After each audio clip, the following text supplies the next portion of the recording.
up, guys? This is another episode coming in hot. Real Estate Podcast, 124. This week we watched Human Trafficking. Did we? No, Pet Sematary. But I'm here with Griffin. I'm here with Trav. And I'm here with Adam.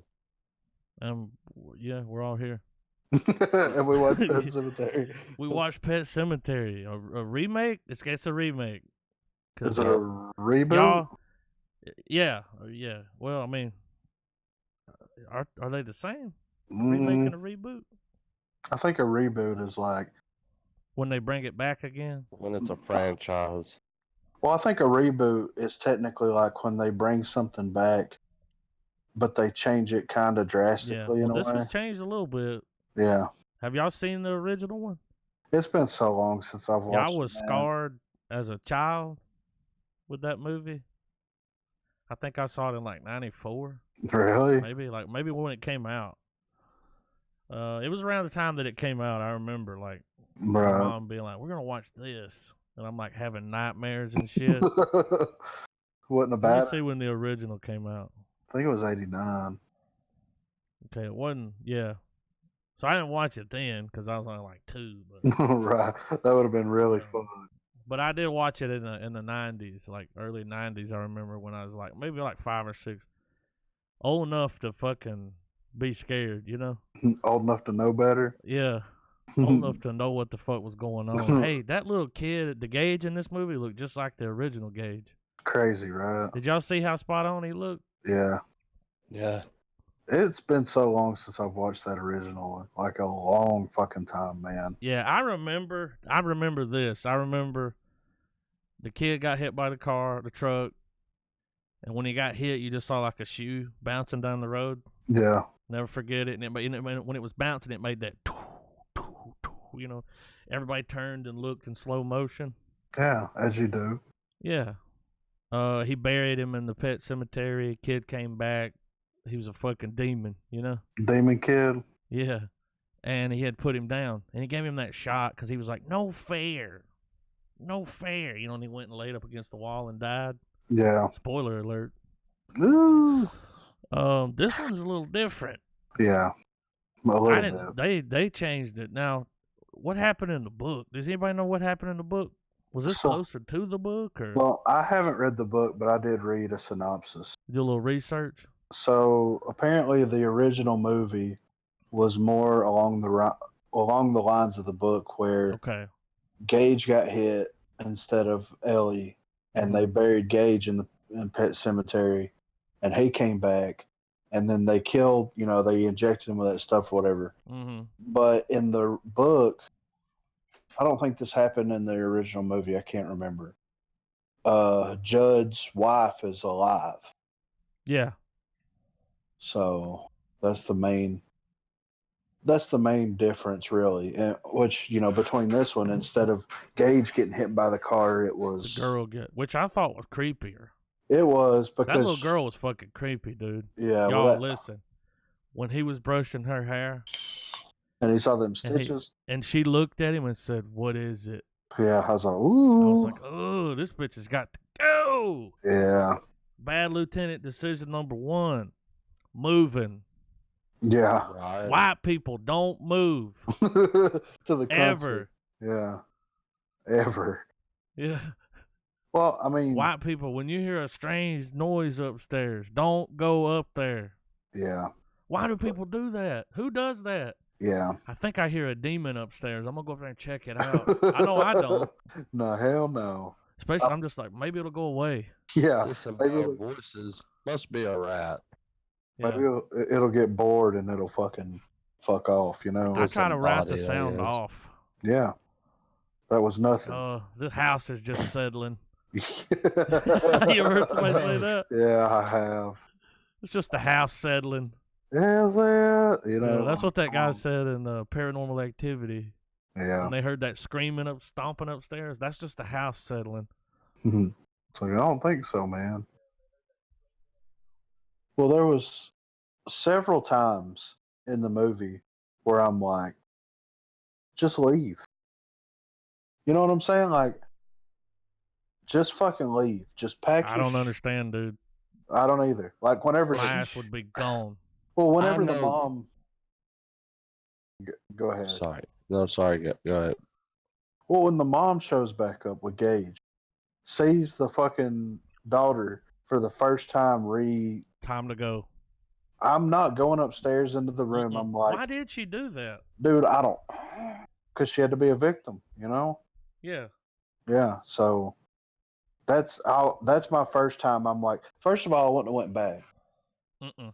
Second of all, I would, as soon as I saw her, I'd have been like, I gotta go. Like, this girl's gonna freak out regardless because you're not accepting her. You know, she didn't like that, so deuces, like, just fucking leave her here, close to the woods, you know, like, fuck it. And then the dad, like, he fucked this whole thing up. Yeah. Dude, when they buried the cat, yeah, they knew the cat wasn't normal. Hell no. It was like biting him and shit. So he was like, I'm gonna bury my dead daughter there and bring her back. It's like, why? That little bitch was creepy, dude. Yeah, she was. The way when it first cut to her face and her eye was all fucked up. Yeah. It's like, oh, and then the way she would just look at him. Hey, you could tell. Remember when she put the mask on to stab the guy? Yeah. I think they did that because it was like maybe like an act, like a stunt double. Right. Yeah. That's what I thought. I was like, okay, so they're not gonna let the kid stab the guy to death. No. But she was stabbing on him later. Yeah, wasn't she though? Let's talk about this. The first like pretty cool scene in the movie is when they come in. They're like, this guy got hit by a car. Oh my god, dude! The side, she's like, his brain, dude. You could see his brain and see his heartbeat in it. Like, yeah, he's like, go, get blood. Holy shit, dude! Yeah. Can you imagine being a doctor? No. Ugh. I don't know. My brother works for Air Evac and the fire department. Man. I don't know how he does it. Like the shit that he's told me that he's seen, I'm just like, how? Like, how do you sleep at night? I've heard that. Go to sleep at night, bitch. I heard a lot of people, you know, that deal with things like that. You know, it's very traumatizing. Yeah, dude. And it's very hard for them to cope with it. Yeah. But I think at the end of the day, you have to have some kind of separation. You know what I mean? Like, it's hard. Like, I don't like to see anybody hurt, even like people that I hate. You don't know. Well, yeah. I don't want to see them like get hit by a fucking car, you know, or get shot or anything like that. Like, there's this attachment that people have, like certain people have to other people, where you're just like, why would you hurt this person? You know what I mean? So it's that idea of like, I guess you have to find a way to detach from it, but I don't know how. It doesn't register in my brain how you would go about doing that, because you would have to throw, and that's why at work the other day there was an incident where this lady was driving a forklift. She ran it into the front office wall, and a table came down and completely severed her Achilles heel. Holy shit! It was kind of like the movie, yeah. Yeah. And you know, one of the people that works in my department's a first responder, and they show, you know, she goes up there and she's doing everything she's got to do, and I'm like, I don't know how you deal with it. And she's like, you turn off the fact that this is a person. You know what I'm saying? Like, you turn off the fact that this is like somebody that you know. It's a job. Yeah, you focus on what the problem is, and then you deal with it later. And I'm like, but how? Like, how do you deal with it later? You know what I'm saying? Like, I don't understand that at all. My brain's not wired that way. I have problems with just seeing pictures online or video or something. Yeah, me too. I have problems with that. So I can't imagine, like, you know, showing up at a car wreck and somebody's head is like mashed in and their brain's laying over here, and yeah, I couldn't be like, yeah, I don't want to do this job anymore. Yeah, day one, I'm putting my 2-week notice. Not for me. Yeah. It's like Townsend, man. Townsend was working forensics. Right. And he did it for a little while. And then he decided he couldn't do it anymore because he was like working on dead bodies and shit. And like he went to like school for this shit, man, and then got the job. A few months later, he was like, "This ain't for me." Yeah. Was it a few months, Travis? It wasn't long, was it? It was. I mean, I want to say he was at it for a minute though, but yeah, he said it's definitely it takes a certain individual to want to work that type of career. Yeah. I'm not cut out for it Nah, at it all. would fucking fuck me up, dude. Yeah, I wouldn't be able to sleep. I got a real good imagination, and I'd be like thinking about that shit always. Rebuilding it in my head, like yeah. Photographic memory. That's a bad thing to have a photographic memory about. You know what I'm saying? Yeah. Like, really. But yeah, that scene was crazy though. That chick runs in and she's like, "We need help." I thought it was a school shooting. His head. I thought it was a school shooting though. Like all them people running outside the window and stuff. Mm-hmm. I was under the assumption that they're kind of tapping into like some of the modern day things that are happening. He's out of college and all this stuff, that it was a school shooting and he was like going to go out there and try to, work on people that were getting shot and all that. Yeah, that's what I thought. And then they brought him in there and he was fucked up bad. His arm was fucked up. His head was fucked up. Yeah, he tried to warn him. And then after that, he went home and he was like, there was just some shit. You saw him on the porch, like, this is probably, that's probably how it is. You just go home, and he was sitting there, like, thinking about it. Yeah. And then dude, like, started showing up, and he was trying to tell him. Yeah, don't fuck with it. He was trying to, he was like, well, in that one scene, he said, you tried to help me, I'm going to try to help. I want to help you. Like, don't. The ground is sour. Yeah. That's what he told him. Y'all remember that? The soil is sour. Yeah. It was when he grabbed him. Oh yeah. Real fucking sour. Yeah, that was pretty cool. Pretty cool little scene that they had there. Like, I like dream sequences in movies, because it's so off the wall. Trippy. Yeah. And they had some pretty interesting dream sequences in this film. Mm-hmm. Like the mom. She kept thinking about her sister. How fucked up was that? Yeah. I have problems with that, though. With what? With the sister storyline. So, what about it? Like, why was that a thing? Well, I understand why it's a thing, and I understand that there's a big, an underlying theme of life and death and what happens when you die, and like this person believes this person believes that, and I understand that the trauma that the mother had from what happened to her sister. But I feel like we could have wrapped all of this up in one flashback scene with her sister. And I think that they could have used that extra time to show more relationship development between Ellie and Jud. You know what I'm saying? Mm-hmm. Because, like, the reason that Jud takes Lewis, or whatever his name is, to the cemetery to begin with, he said that he's become so fond of Ellie and all this stuff. Well, like, you don't really see that bond kind of grow. You know what I'm saying? Like, no, not really. They meet, she goes over to his house, is creeping around in the house after they meet in the woods.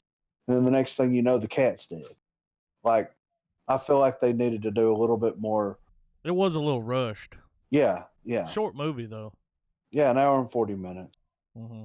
But I feel like that they should have, either had it, cut some of the stuff with the sister out and had more of that, or B, just pick the movie up with them already living in the house, because there's time jumps in the movie. Mm-hmm. So why not have them already at the house and them reference, like, we moved here to get away, because they bring it up several times. We moved here to get away from the big city bustle, like, so I could spend more time with my family. Yeah, they bring it up like 3 or 4 times. Like, they do. You could have already had them living there for X amount of time, a couple of months or whatever, and developed a little bit more of the relationships, because the way that the synopsis and the things that I read about the book was that the dad and Jud had this like father-son dynamic, And you don't really get that in the movie. But I think it could have been. Not really.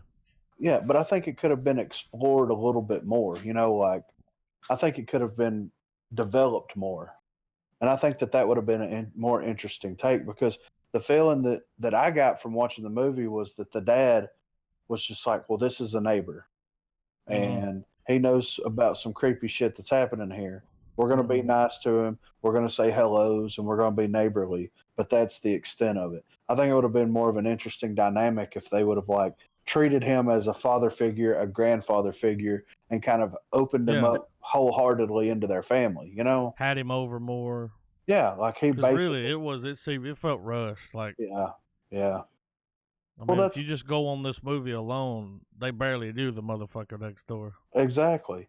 And there was a lot of build up to them actually the first time that they go to the burial site. Like it takes them 15 minutes to walk through. How long did it take them to fucking get there? Dude, I understand you wanted to depict that it was really far away and that there was shit happening, but damn, dude, like you could have summed that up in a couple of lines of dialogue, Yeah. We've been walking for 3 hours, like bam, fixed. You know what I'm saying? Like it did take them a long time to get there. Yeah, I'm like, Jesus. And then whenever you bury something there, then it like crawls out of the ground and walks all the way back. Yeah. And that happens real fucking quick. So you're like, yeah, what the it shows fuck? up real quick. So it's like, well, the cat was home before he was. Yeah, right. It's like, what the hell's happening here? The girl was there before he was, right? He went and laid down. Remember, he came home, he put the clothes on the bed. Yeah. And then he went and laid down, and when he woke up, she was like, "Where am I?" Yeah, he's like, "Dad, where am I?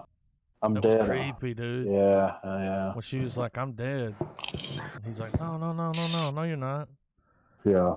Oh, that was so creepy. I kind of liked it a little bit more. Like the original, the kid was younger, like way younger. Yeah. And he didn't have a lot of dialogue. He didn't talk much. He just killed people. But this one was kind of creepy because they let her talk more.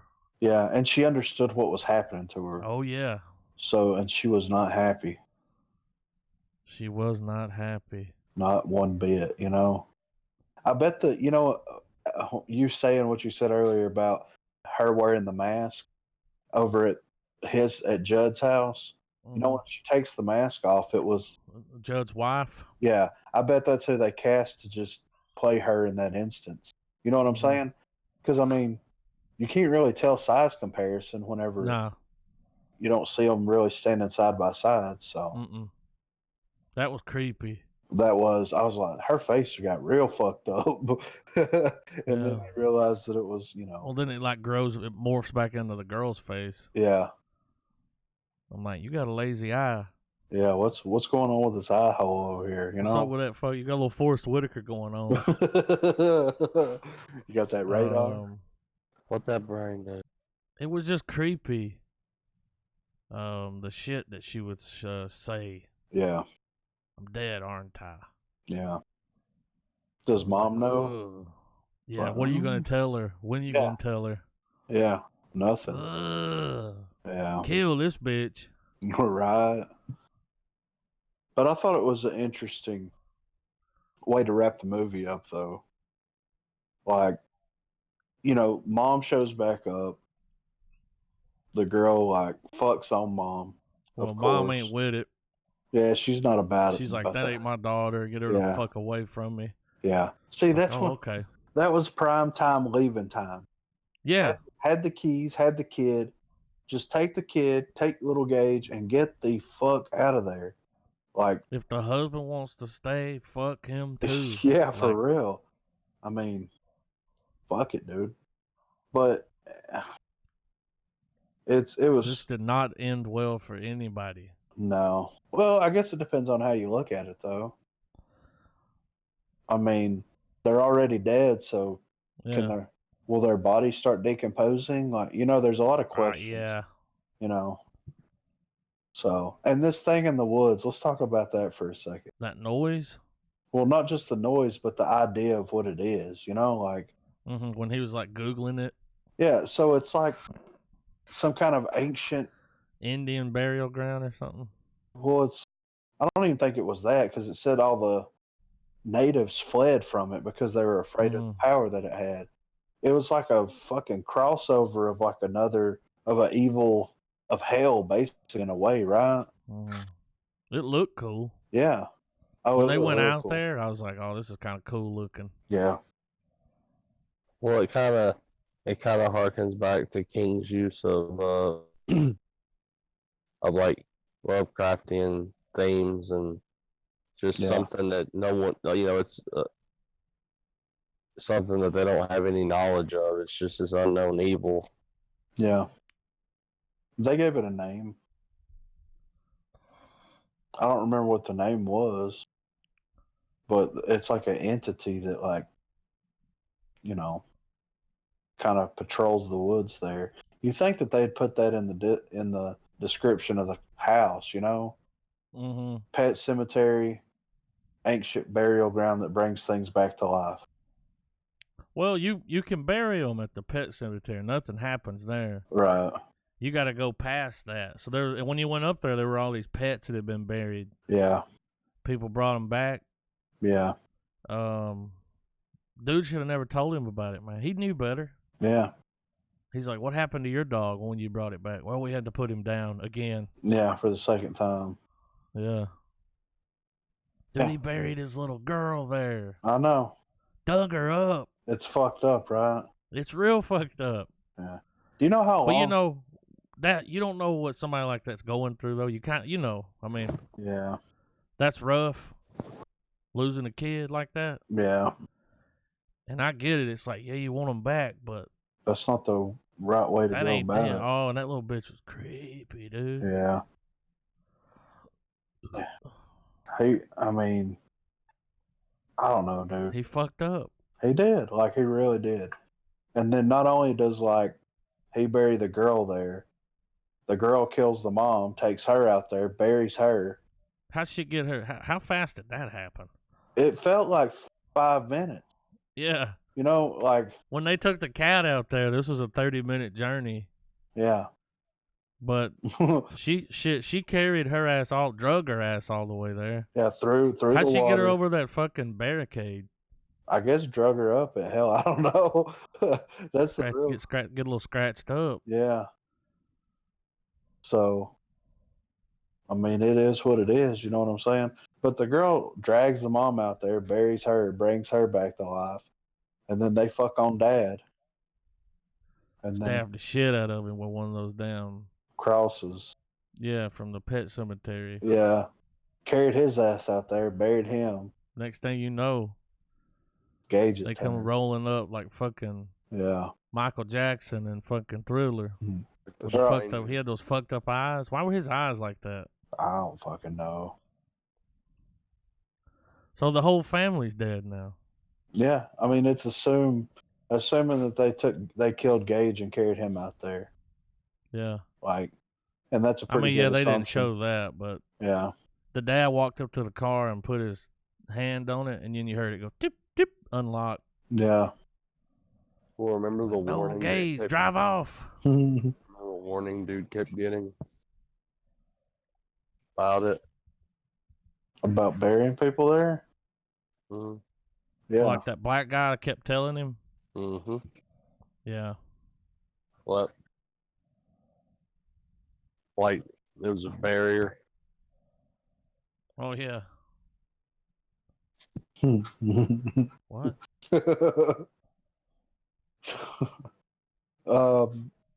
But like I said, I had a couple of problems with the movie. It was creepy. The little girl did a great job, I feel like. Yeah, really. And John Lithgow, I feel like, did a fantastic job, per usual, Dad was pretty good. I just don't think that he was... I don't know. It was kind of hard to read him. You know what I mean? Yeah, that face punchable as fuck. Yeah, right. And that at the end, the fighting with the little girl was a little cheesy because I'm like, dude, I kicked this little bitch across the room. Like, right. You know what I'm saying? Yeah. Like, she hit Dad with the chair and knocked his ass out. This little bitty ass kid chair. Yeah, like what? Knocked his ass out cold for hours. Yeah. Dude, I'd have fucked that little girl up. Yeah. Really? You can't keep her out of the room. Remember when she was banging on the door trying to get in? Yeah. I'm like, fucking push this little bitch down the stairs. Yeah, she's not like super strength. You know, like not. Yeah, she's a little kid. And not that I saw anyway. So shit. Remember when he was choking her? Yeah. And then he got the shovel and he was going to kill her and she was like beating on him, trying to get loose. Being crazy. And then she just stopped and was like, we can be together, Daddy. Yeah. I was like, ooh, that's creepy. Yeah. Kill that bitch. No hesitation, just do it. Yeah, he waited too long. Why do you think that she carried the mom out there and not Jud? Like, why do you think she just stabbed him to death? Why do you think she didn't just kill him, take him out there, bury his old ass? You know what I mean? Turn him into one of them. Yeah. Then it'd have been 2-on-1. Oh, well, remember she told him, you're going to hell. Oh, yeah. Like, told him straight up. Yeah. For what you did to your wife, you're going to hell. Yeah. And then as soon as that happened, I was like, she gonna kill her mom. Yeah. For what she did to her sister. Yeah. That really wasn't her fault, though. Well, the way she said, the parents shouldn't have left her with her, but when she sent the food up there, yeah, sister couldn't reach it. She tried to like reach down in there and get it and fell in. Yeah. But dude, the first time she had a vision of the sister in the house, it's like time to go. Yeah. 'Cause I mean, she opened the fucking, what was it, the medicine cabinet behind the mirror? Yeah. And it was inside of that thing. Yeah. I was like, oh no, it's time to go. Yeah. Pack the move. bags. Yeah.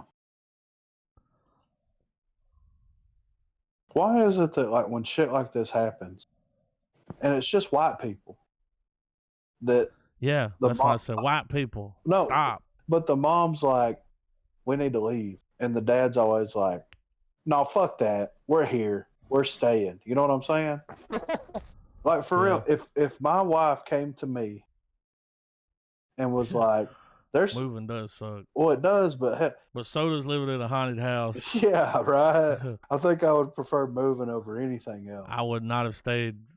No, I would have been gone, dude. Yeah. For real though, as soon as the cat came back, yeah, time to move. Game Kill over. the cat. We're moving. Yeah, we'd kill the cat for sure. But if my wife came to me and was like, I don't like it here. I feel weird. There's weird stuff that keeps happening. You know? Well, he was seeing it too. Yeah, I'd have been like, well, I would have been like, let's logically sit here and talk about this. If you feel strongly enough that we shouldn't be here, then while I'm at work, find us another place, and we'll move somewhere else. You know what I'm saying? We got the money. Yeah, we'll sell the house, all the property. I mean, it's fine. Everything's fine. Let's do it. And tonight we'll stay in a hotel. But why do movie white people got to be crazy? I guess because there wouldn't be a movie. There wouldn't be no story without them, but yeah, without stupid white people. Yeah. But, you don't see black people staying. You know what I'm saying? Or Mexicans or anybody. You know? Yeah. They're like, we're out. Yeah, Mexicans be like, viva la casa, viva la casa. They're like, we don't fuck with this Mayan shit, you know? Yeah. The Mayans were right. Yeah, they were real right. So, I don't know, man. Like I said, I enjoyed it, but it has some really cool parts. Yeah, but there was, just like any horror movie, I guess you could pick it apart. Like there's a lot of holes and a lot of, missteps, I guess you could say, that cause this to happen the way it is. But I feel like that this would have worked better as a miniseries. Oh yeah. And like a one and done. Yeah, I think 6 hours. I think 6 episodes. Well, not even 6 hours, like 45 minutes. You can develop everything that you want to develop. That's the thing about King. The relationship with the neighbor. Yeah, that's the thing about King's writing. Like, he writes very good, complicated relationships that characters have. It's hard to, explore those relationships in an hour and a half. It's hard to explore those relationships in 2.5 hours, you know? But, and that's the thing that makes. Like The Stand. The Stand was. Yeah. Well, as a movie, like a series. Yeah. And that's what makes his writing so fascinating, is because he writes characters that you can relate to. Even if you don't do the same thing that they do. You know what I'm saying? Like, if you're not a writer, or if you're not a surgeon or a doctor or what, you know, pick any character, but like the emotions and the things that these characters go through, you relate to in one way or another, whether it's positively or negative, you know? Mm-hmm. And it's hard to do that whenever you're watching a film, unless it's just real. It's got to be really well written, like very well written, you know? I agree, man.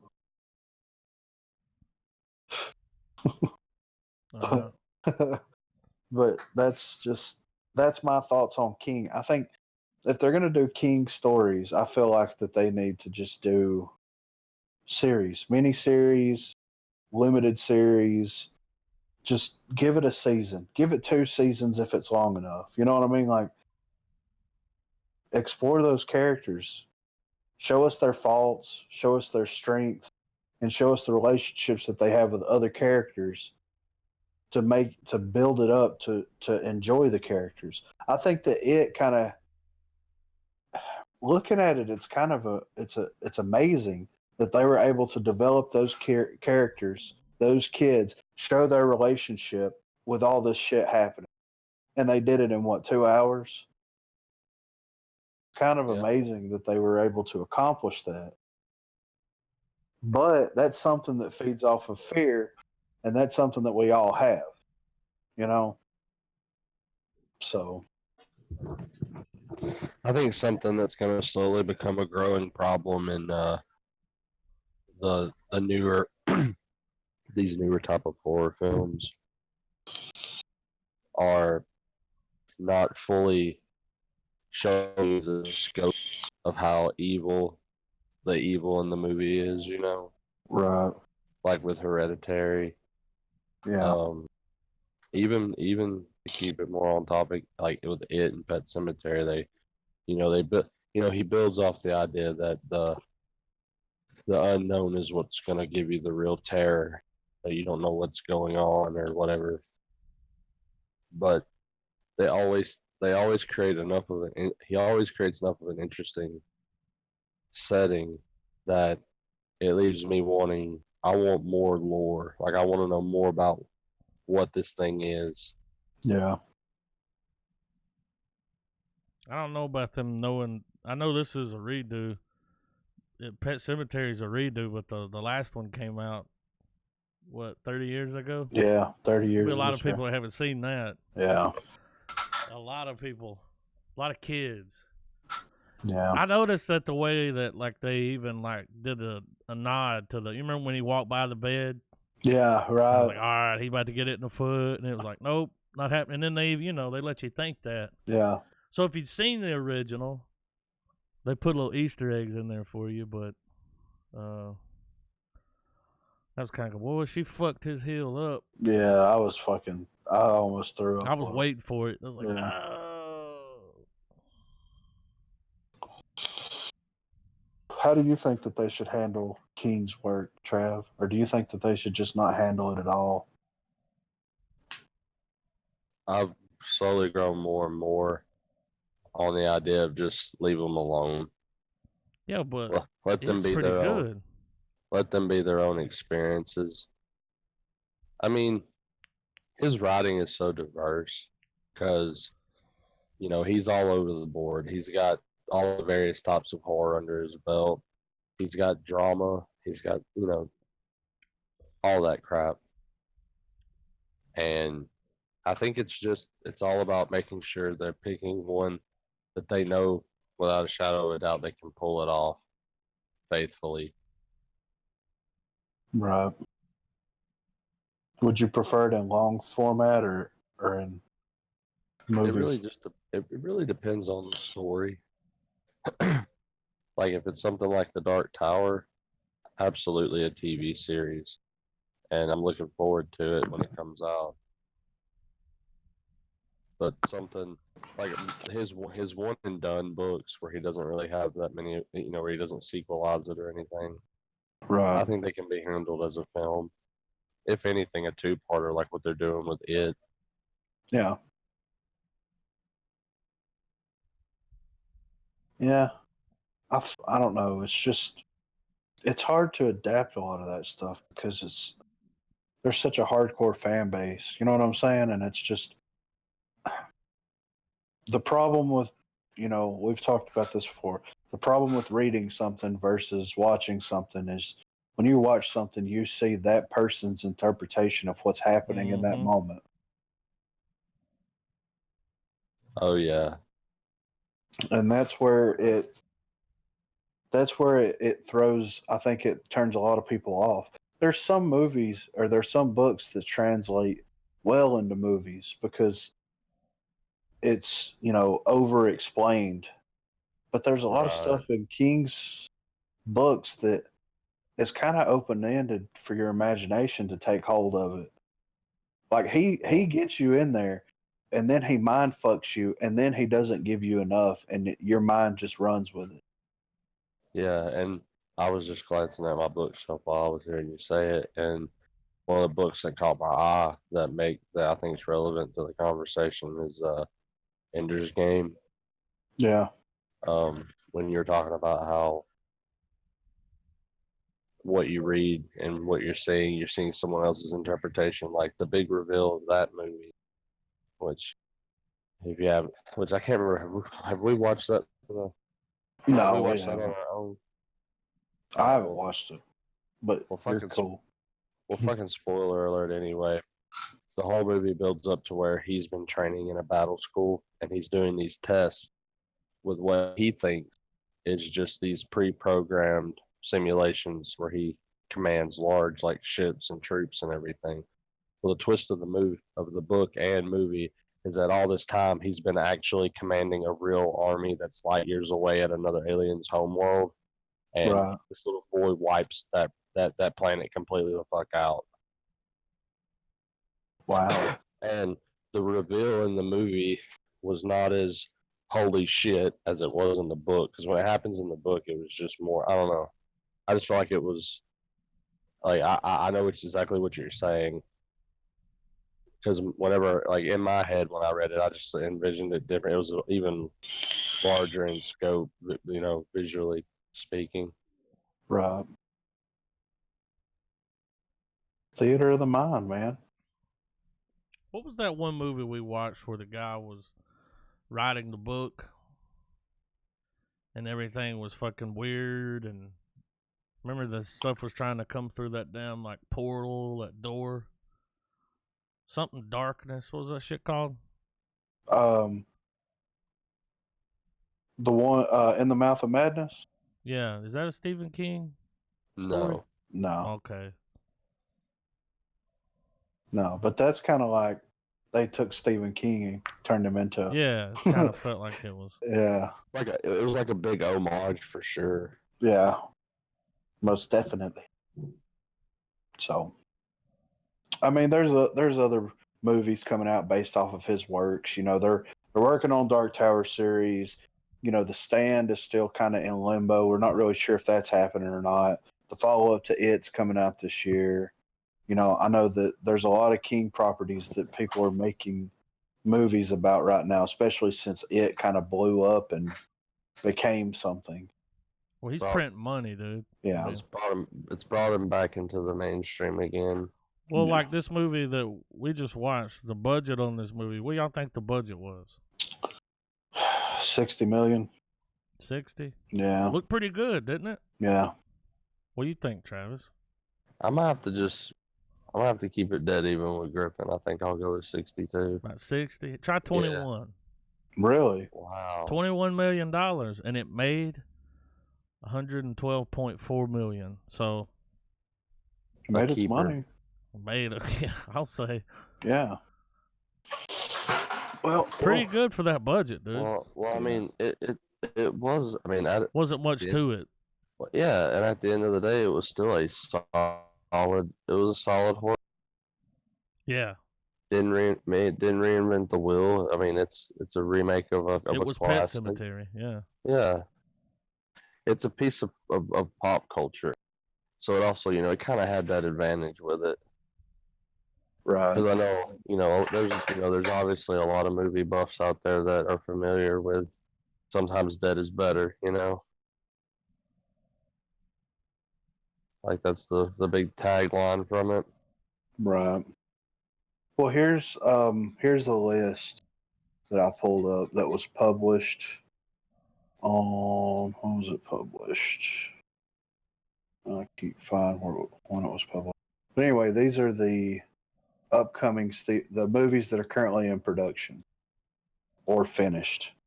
So of course, It Chapter 2 is on there, and then Doctor Sleep, which we saw the trailer for it. I haven't read that yet, but I'm interested. The Stand, of course. Um, the Talisman. So apparently, all right, Josh Boone, who wrote or who directed, he's working on the Stand book or the Stand movie, and he did The Fault in Our Stars and New Mutants, which makes me want to watch New Mutants even more now, because after hearing that interview with him, not only that, but also um, everybody said that The Fault in Our Stars is a very accurate translation of the book. I haven't read the book. I watched the movie. That was enough for me. But he's working on the Talisman. And then they're working on Revival. I haven't read that either. Firestarter, Hearts. It's going to be Hearts in Atlantis. A new version of that. Rose Matter and the Tall Grass, the Tommy Knockers. These are all things that are in development. Actually, right now they're filming The Outsider in the town next door, Griffin and I live. Yeah, that's going to be a series, right? I believe so. They shut down part of our main street. Like it's about a 2-minute drive from my workplace, so it's that like a lot of crew people have been in and out. Are they remaking The Stand? Are they doing that? Are they following through with that? Well, it's. Well, that one guy, after listening to the podcast, Yeah. where he talked about making it, he met with, he wanted to do a 3 movies, and he wanted to do it right. He even met with Stephen King, laid his plan out, got his blessing. Because now, if you want to make something, you got to meet with him, and you got to, Yeah. After hearing that dude talk about it, though, I was like, man, I wouldn't mind seeing that. Yeah. He's just such a huge Stephen King fan. Yeah. So that it would be nice to see like a fan make it. Right. So apparently, I think it was 4 parts. The Outsider was released last year, and in June 2018, it was announced that Media Rights Capital has optioned the novel to be produced as a 10-part miniseries with Richard Price scripting and executive producer Jack Bender and Marty Bowen.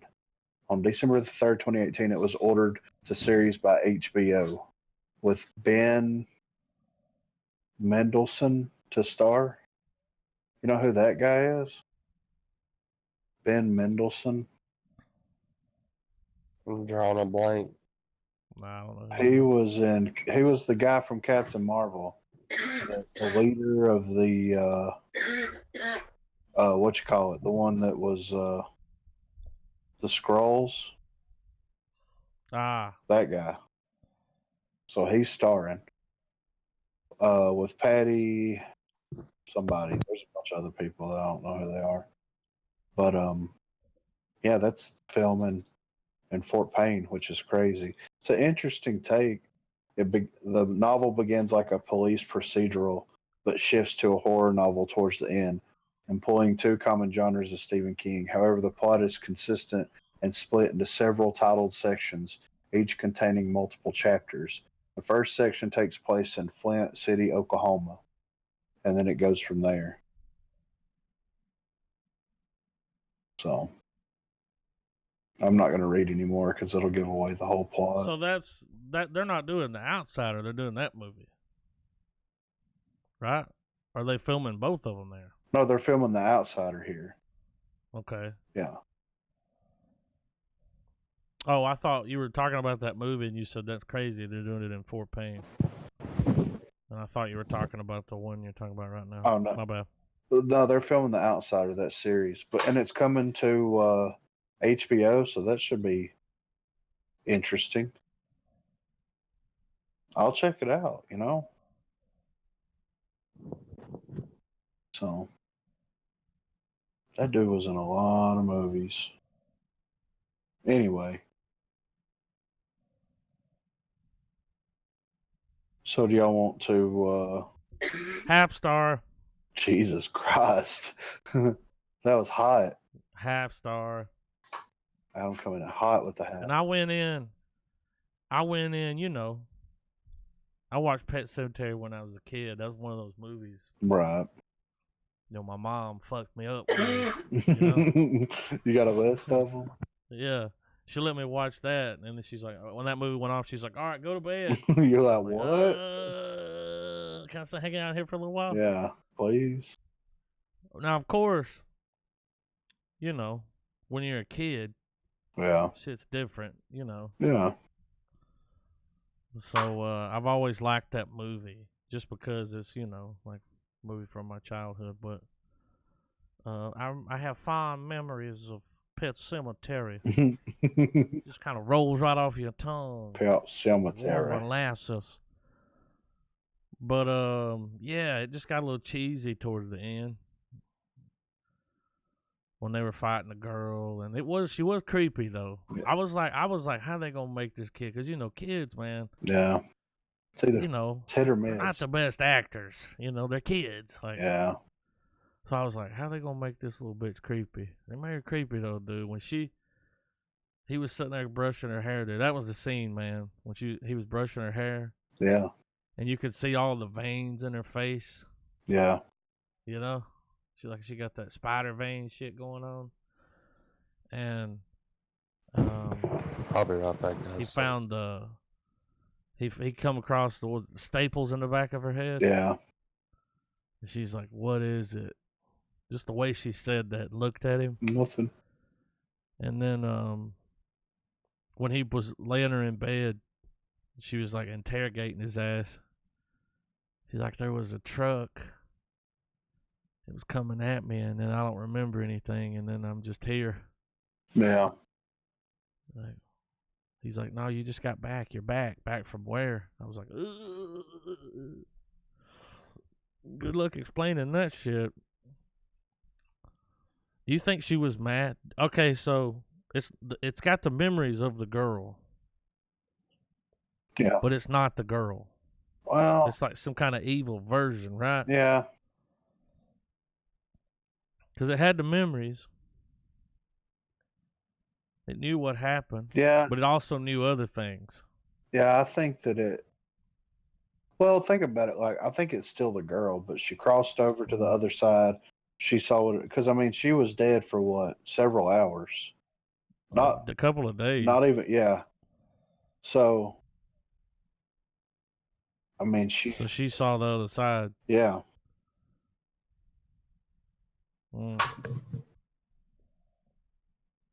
I give it a half star. Yeah. It's worth a half star. Yeah. It wasn't terrible. I just, Yeah. Yeah, I'm going to have to give it a half star as well. I enjoyed it. But will I ever watch it again? Probably not. That's a one and done for me. Yeah, unless I don't even want to see the special features or hear the director's commentary. Yeah. You know what movie, and I don't know, Travis may agree or disagree with me. on this if he comes back or whatever. But the way that they did the character development in The Mist was fantastic. You know what I mean? Mm-hmm. And that's a little bit. I feel like that's a little bit easier to do in that situation because you're trapped in a damn grocery store with just all these random people, and there's something outside that is gonna get you, and it's just you see the downfall of society taking place within a grocery store, you know. But that's just my take on it. But yeah, it was a half star. I mean, I'm not gonna watch unless somebody comes over and they're like, "Oh, you want to watch the new Pet Sematary?" And I'm like, 2 snaps and wipe your mouth. Hateful Eight. Yeah. How much time do you have? You know? Yeah. You got 4 hours to kill. Yeah, because I do. Yeah. So yeah, I'm giving it the half star as well. I don't know what Trav's gonna give it. But I watched it. I gave it an honest watch. Yeah, I did too. I mean, I went in. I was paying attention. I wasn't like working or nothing. No, I went in fresh as fuck, you know? Yeah. I was ready for it. And it has some cool shit. It did. Some cool moments. But that's the thing you were talking about. Like, I didn't feel like they had enough time with the neighbor. No. Because it was just so rushed. Yeah. And he's like, your daughter's real special to me. And I'm like, you've known her for like 2 weeks, dude. Yeah, like, this is getting borderline She brought you creepy. cookies one time. Yeah. They got borderline creepy for a minute, you know? He was creepy when he was smoking that cigarette. Yeah. When they were on the mountain and he was smoking the cigarette. He's like, you did good. Yeah. He's like, what are we doing here? He's like, you're just burying a cat. Yeah, he said that cat's yours now. So That's what does exactly that mean? what he said. Yeah. Yeah. I bought it. Of course it's mine. Yeah. You know, I nursed it. Oh, man. I would never do something like this. Ever. No. Like, once somebody's gone, dude, they're gone. Yeah. You can't, you know. I wouldn't have made that. I wouldn't have done the same thing. I'd have been like, nah, we can't. I mean, dude, when the mom saw her. Yeah. Hi, Mom. Yeah. Well, I thought it was good. She was just shaking her head like, I thought that they were going to turn the story on its head even more to where he tells her what happened with the cat. And then the mom goes and digs the body up. You know what I'm saying? Like, I thought they were going to, which would have made it completely flip it. Yeah. Which would have made it pretty interesting, in my opinion. Mm-hmm. So. I didn't see that coming, that they were all going to be turned. No, I wasn't expecting that at all. Because that didn't happen in the original. Right. Not like that. No. But now they can be together. Yeah, I guess so. I mean, they're all dead, right? So. Yeah. Do you wonder what happened? That was the thing. Yeah, well, like, even after it went off, like, I wouldn't even, like, wonder what happens. I was just like, okay. Yeah. He's obviously done with that. Yeah. Going to be turned into whatever the hell he's going to be turned into, you know? But that Gage looked like the original Gage. It's crazy, right? It's pretty spot on, right? Might be the original Gage's son. Or maybe. Look just like him, dude. Yeah. Now, see, I thought, you know, and then they did a good job with that in the trailer. They never tell you that it's going to be the daughter. No. So you think it's going to be the, you know, when he even runs out into the road. Yeah. And you're like, oh, fuck, it's happening. Yeah. Didn't say your magic word. Oh, man. Yeah. That truck, that dude was texting. Don't drive and text, folks. Please. You're making people go to Pet Sematary. Yeah. Their families. How creepy was it when those kids were walking through there? What was that? That was a funeral procession. I know, but what? Why? Why was that in a movie? Like, just to show. We're just trying to set the tone of creepy. Yeah, right. Well, hey, if they were like, that woman was like, so the Pet Cemetery, that's on our property? He's like, yeah, you own everything. Back further than you'd like to go. Yeah. You know, he was like, it's time to leave. Yeah. Shut it down. Oh, I would have shut that cemetery down, dude. In a second. We're digging all this shit up. Yeah. Yeah, it's fucked up, dude. Like, I couldn't do it, man. So, apparently I went on IMDb, and it says here that The Stand is now a TV series. Mm-hmm. So I guess that they're moving past movie, and they're just going to do it as a series. So,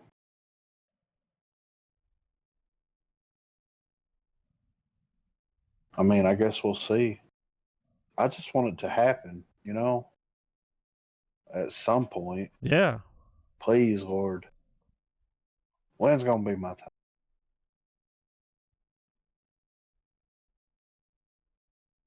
So, let's see if there's any movie news.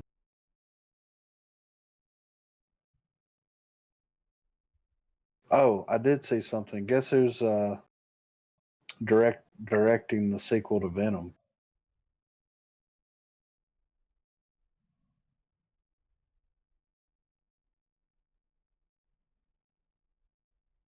Hello? The sequel? Yeah, the Venom sequel. Who's going to direct it? Andy Serkis. Oh, wow. Yeah, random, right? Didn't he play Venom? No. Was he in it? Did he play somebody? No, I don't think so. I don't think so. Guess what they are remaking, though? And I'm not really excited about this.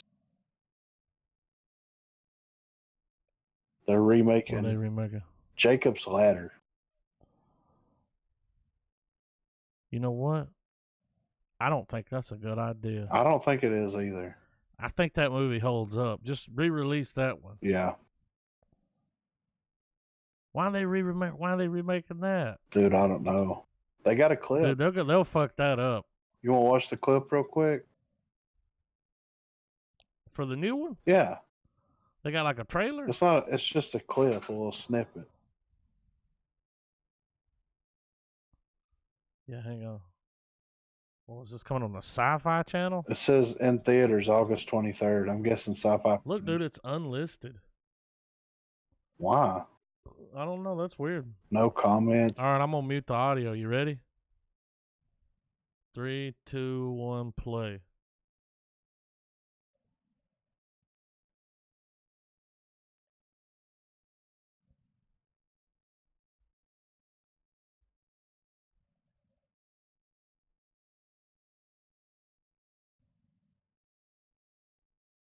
The fuck is this? I recognize that guy.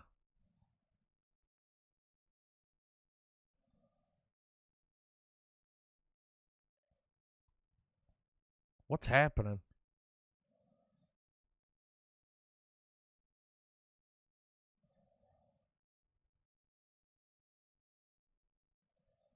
This dude's freaking out, man.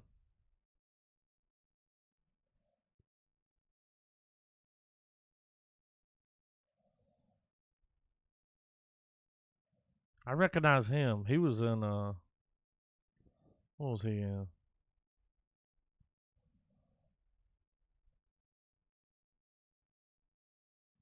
Is he gonna jump in front of the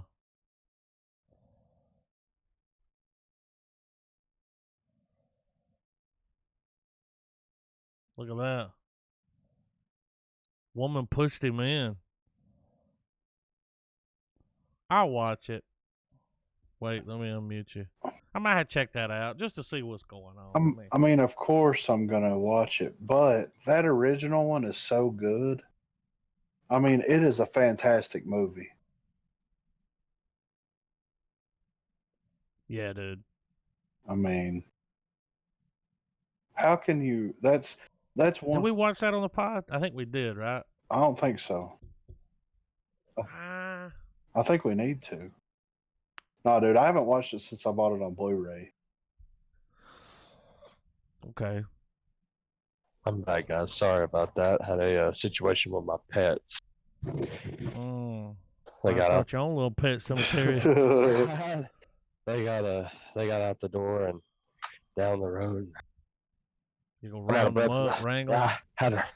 Had to chase yell at them. You go outside and yell at them. Get your asses in here. Had to chase one of them 3 houses down. Phew. You know, once they get out, did you give them that look? Oh yeah. Fuck you up later.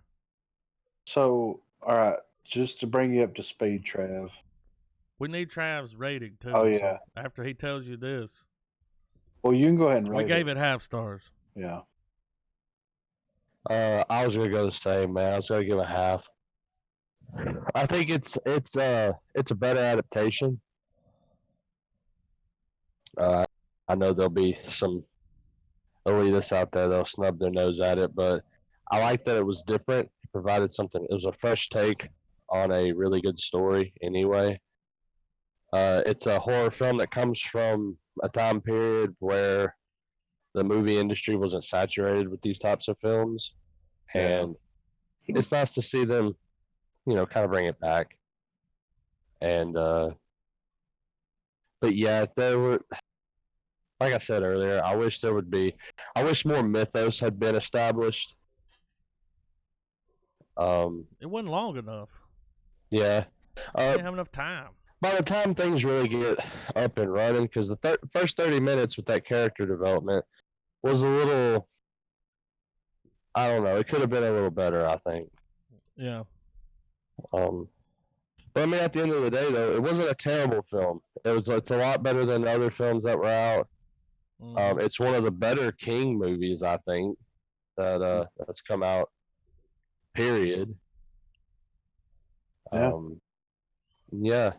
I feel like it's just as much a worthy classic for a new generation as the original is for us. Yeah. So it gets 1.5 stars total.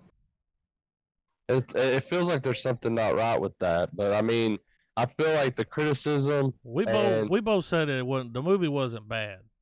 Yeah. We both said the same thing. It wasn't bad. It just, like you just said, they spent a long time with it should have picked up with them already living in the house. You know. Yeah. Well, what Griffin said, they've been living there for a little while. The neighbor, they know the neighbor real good. Like they could have cut it was some chuffa. They could have summed up an entire 3 to 5 minute scene with a line and a piece of dialogue, as Griffin stated earlier. So I mean, you know, it is what it is. I still think at 1.5 stars, because there's plenty of other films that we've done that have been 1.5 that they're still worthy watches. But Trent said it best. You don't get too many 3-star horror movies. But you still get a good hour and a half of a story. But in the era of everything being so fleshed out now, and the expectations that audiences have for films now, it's not on that standard, you know. We've already talked about this while you were gone, but tell us this. Will you watch it again? Are you ever going to come in and sit down and go, you know what? I'm going to watch Pet Sematary again? You know, with a lot of horror films, I very seldom revisit them sometimes. There's only few. This is not going to be one of them. It's not one of them, dude. It's worth it to just get that film under your belt, you know? Yeah. It's worth the watch. If watching movies are your thing, and you're and anyone who's listening who's doing their own thing, kind of like we are with this, you know, throw it on the pile. You'll get to it eventually. You owe it to yourself to watch it. I had to watch it.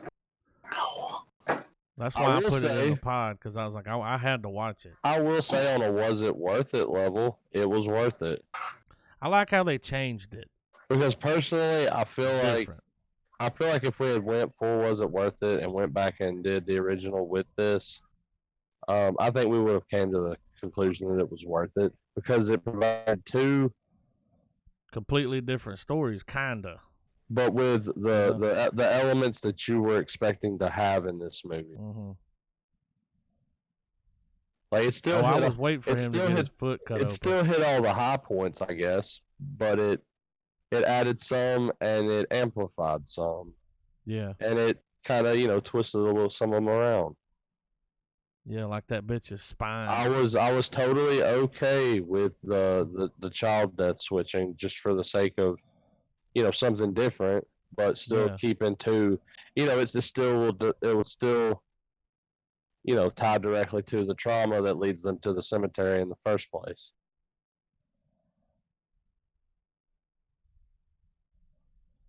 Preach. I really enjoyed the doom and gloom ending of it. Yeah. I did like the fact that it was different. I think horror movies that they're getting better at releasing a lot of films where this is a horror film. It's not supposed to end well. It's not supposed to be some trial of the human spirit. It's supposed to be people getting killed by something they are completely out of control. Well, the original one didn't end well, but this one really didn't. Right. Like, oh shit, the whole family. What is it? What's that movie like? What is it that Gage originally says? Like the line from the original one, it's like no fair. Or what doesn't he say? I played with mommy, I played with daddy, and now I want to play with you. Yeah. And he'd do that laugh. Creepy little bastard. Dude, when he gave him that shot and he was like, stumbling down that hallway, no fair. No fair. He was dying again. They even brought that back, like he was going to give the cat the shot. Right. Did y'all see the little nods they put in there though when he was walking near the bed? Yeah. It's like, oh, dude, this if you've seen the original, they put a little Easter egg in there for you, Right. Oh yeah. Because the only way you would know, that was in the original. He walks by the bed, that little motherfucker stabs him in the heel, but she fucked his heel up. It wasn't like that in the original. Just got stabbed and got cut. Yeah. Dude, she put that thing in there and broke it off in it, right. Whew, fucked him all kinds of up. Why didn't the dad pick that gun up? Yeah, I don't know. Would you have picked the gun up that was laying right there next to his body? I would have. Yeah. I guess we'll never know. Bad lieutenant decision. I wouldn't bury anyone I loved somewhere where a fucking apparition told me the soil is sour. Yeah. In the first place. Yeah, well, you got to look at it like this, man. They just lost their kid. They're all kinds of. I mean, that fucks people up. When that truck slid off, thinking right. When that truck's jackknifed and the trailer kept going, the minute it did that and it started to slow down, Gangster's Paradise should have started. Oh God. I might recut it. So I like the way they did that. The way that in fact, any time that truck went hauled ass on the highway, it should have triggered a Gangster's Paradise intro. No, but when the trailer was sliding and it was sliding right at her, yeah, and then it did that over the head shot real fast. Mm-hmm. I like that. The movie looked great. Yeah. What is it? Oh, that little bitch was creepy. Who was creepier, her or fucking Twisted Sister? Twisted Sister was pretty creepy, dude. Yeah. You'll never walk again.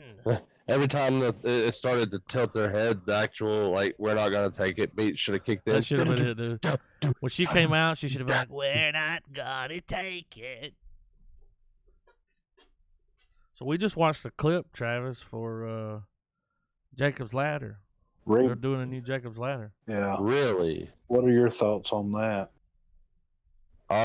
Let's hear what you have to say before you see the clip. You should watch that clip. It is pretty good. The original Jacob's Ladder.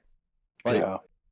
To give context for this, the only reason I bothered even watching, much less knew about Jacob's Ladder, was because back when I was eyes deep in watching Lost, when the ending of the show finally rolled around, I went on all the forums and the theory websites where everybody chimed in on what they thought the island was and stuff.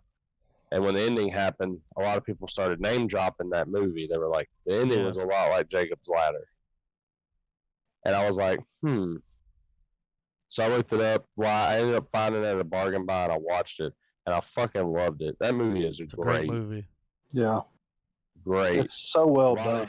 Cult classic. A lot of fantastic quotes. But could it survive now? An updated version.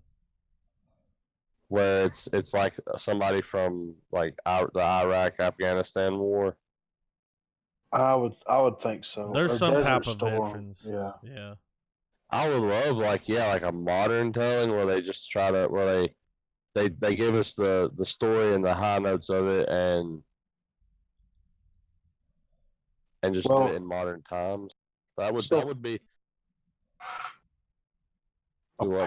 Apparently, Jacob's Ladder premiered exclusively on Dish starting July the 25th. It will now head to theaters and VOD starting August the 23rd. The movie is coming from Vertical Entertainment. David M. Rosenthal is directing from a script by Jeff Bueller and Sarah Thorpe. The movie was produced by all these people.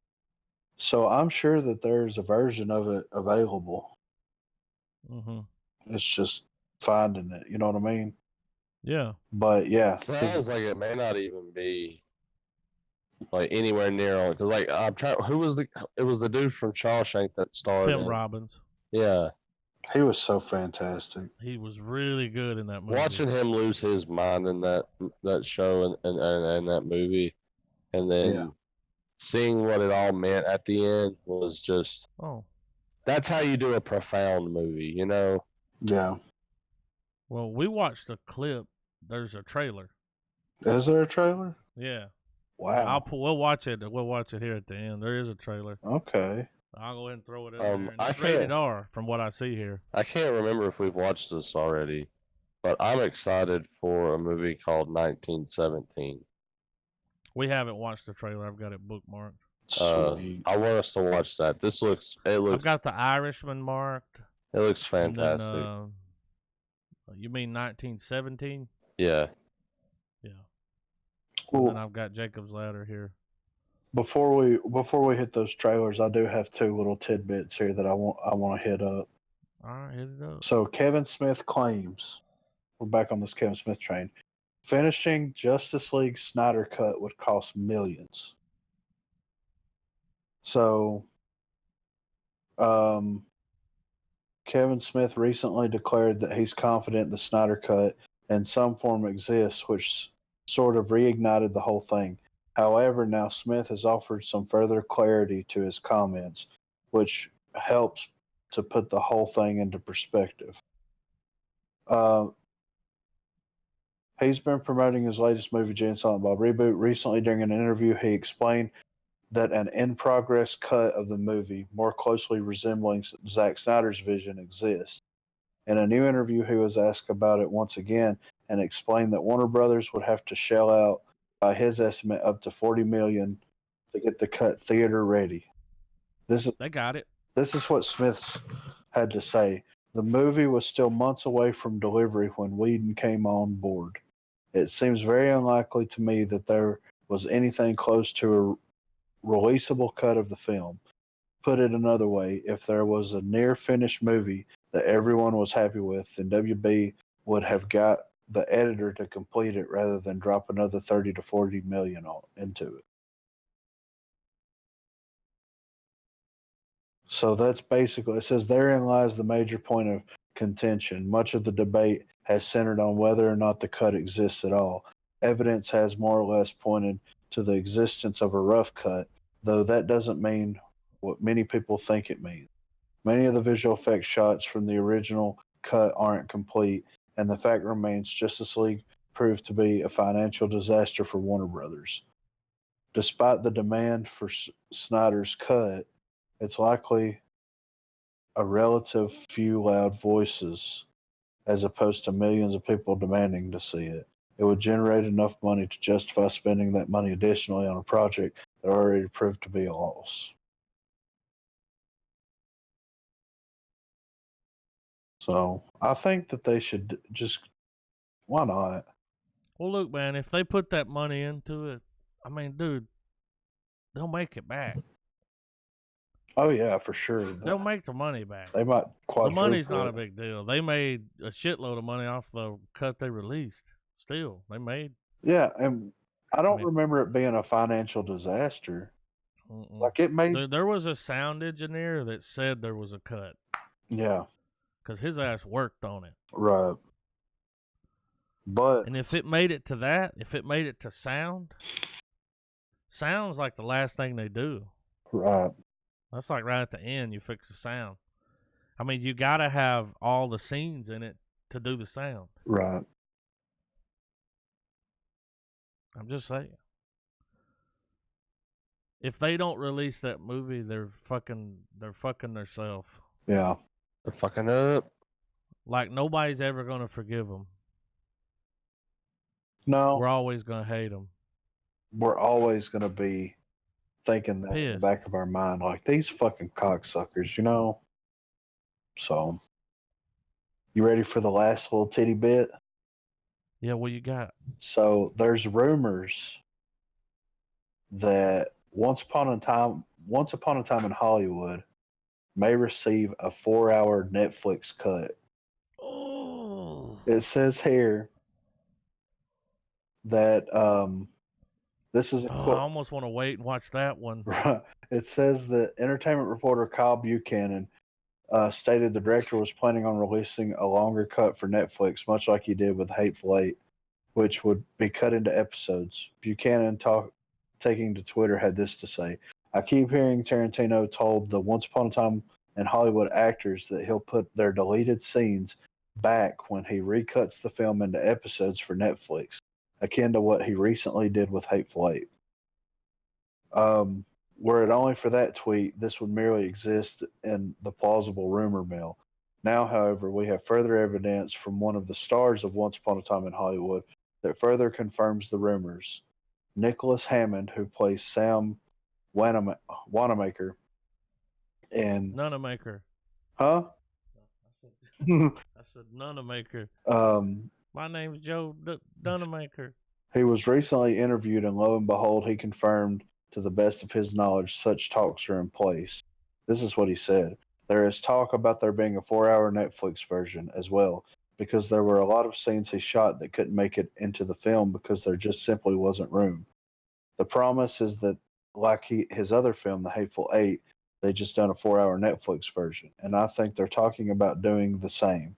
There are some actors like Tim Roth, wonderful actors, who never even made it into the film. I mean, their entire roles got cut. The Netflix version will be great too." I got something to say about this. This is true, 100%. Got to be, and I think he's going to start doing that. Like when Netflix approached him with the Hateful Eight deal, they're like, "Hey, we know that when your movies are finished, like you got all this shit you got to cut out. Like, bring it here." Yeah, recut it. I watched the Hateful Eight last week. And the 4-hour, 4-episode special. I will say this. You remember, Travis, your main complaint was that the movie was just too goddamn long. Well, when it's broke down into episodes, it's a lot better. Now, I watched them back to back. Of course. But what was really cool was this, guys. So, I've seen the original cut several times, on Blu-ray. You know what I'm saying? Right. I've seen it. Like, I know the movie. You know, I know the shots. I know what scene's coming next. In the other cut, he used different shots. So, like in the original cut, where it was watching the hangman and the girl while something was going on, he used like a different shot. Where it was someone else, or that's amazing. There's scenes that wasn't even in the movie that's in this one. Him eating the peaches, and you'll know when you see it. He's just fucking going in on this can of peaches, dude. Just and that's when dude's like, "You're a barbarian." Yeah. But the chick has more dialogue. Right. He was able to put everything back in, and it was like better. There was a whole like thing with the fucking chicken that wasn't in the movie. The half plucked chicken.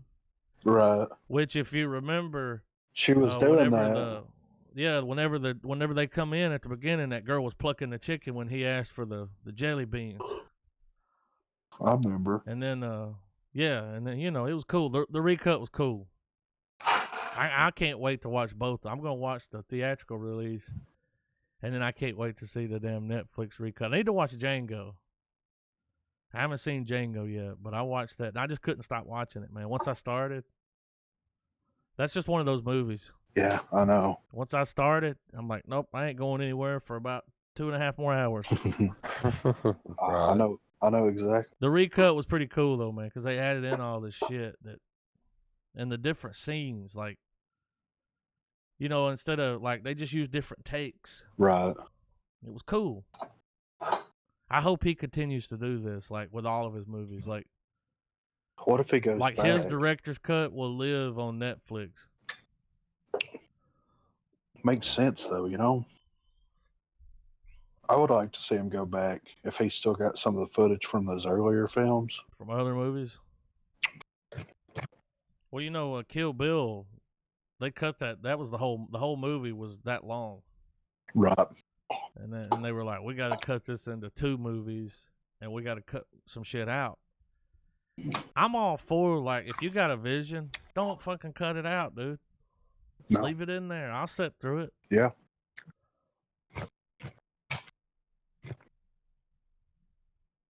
But I watched it. It was good. It's worth it.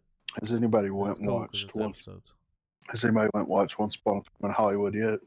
I haven't seen it. My uncle told me. He said it's a good fucking movie. That's what he said. Is that a full star? He said a damn good movie. Huh? Is that a full star from him? Oh yeah. He said it's really good. Damn. And he's someone like, we kind of like got the same taste in movies, so. Right. Like when he recommends a movie to me and I watch it, Yeah. If he likes it, usually I'll end up liking it. Like, not many duds. He was the one that recommended You Fucking Fuck. What's that movie called? Blue Velvet? Oh my God. He was the one that told me to watch Blue Velvet. That's amazing. He said, I don't know what it's going to be like if you're not stoned, because when I watched it, I was stoned, but I liked it. I was like, all right. So did you get stoned? That movie makes you... No, I wasn't stoned when I saw it. Not when we watched it, but, first time was different. But that movie makes you feel like you're high. Right. Drugs not included. That should come with the special edition should come with a mask and a little tank. And some scissors and a little piece of blue velvet. Blue. You fucking fuck. Velvet. Ben's one suave motherfucker, man. I'm afraid if I huff any of that shit, then fucking dude's gonna show up and be like, yeah, and kick your ass. Listen, you fucking fuck. I'm like, I didn't do anything. Yeah. Who buried me in that pet cemetery? I'm like, oh God. Yeah. Can you imagine him if he came back? He's already a bad motherfucker, Baby wants to bury. Yeah. Baby wants to fuck. Yeah. Baby wants to fuck. I used to have that as my text tone, but I had to change it because people would look at me like, what the fuck? This is my phone. Wow. So, do we have a couple of trailers? Yeah, we got some trailers. I'm ready. Maybe one. I just want to say that people should watch. What movie we just watched? Pet Sematary. It's worth the watch. Yeah, I agree. It is worth the view, but it's a one and done. Yeah, it is for me. I don't even really want to own it, which I don't. I've never run across a copy of the original, like, cause I like to find it. It's all the hunt, Yeah. And I've never seen a copy of that movie anywhere. If you come across a 2-pack Blu-ray, I'd buy it for $7.50. I'd buy it. Yeah. If it's under $10, that's right. Like $5 a movie. So yeah.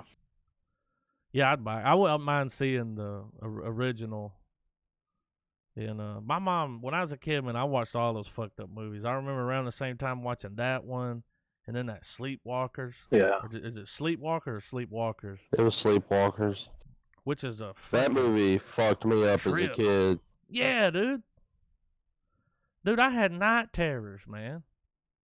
They were like, "What's wrong with him?" When he would be able My to. mom's like, "I don't know." When his fucking car, when he was able to change it, and then they turned into the change cat color, people. And they turned to the cat people. Dude, I haven't seen that movie since I was a little kid, and I remember this Every scene. time I hear that guitar lick, I always think of that movie.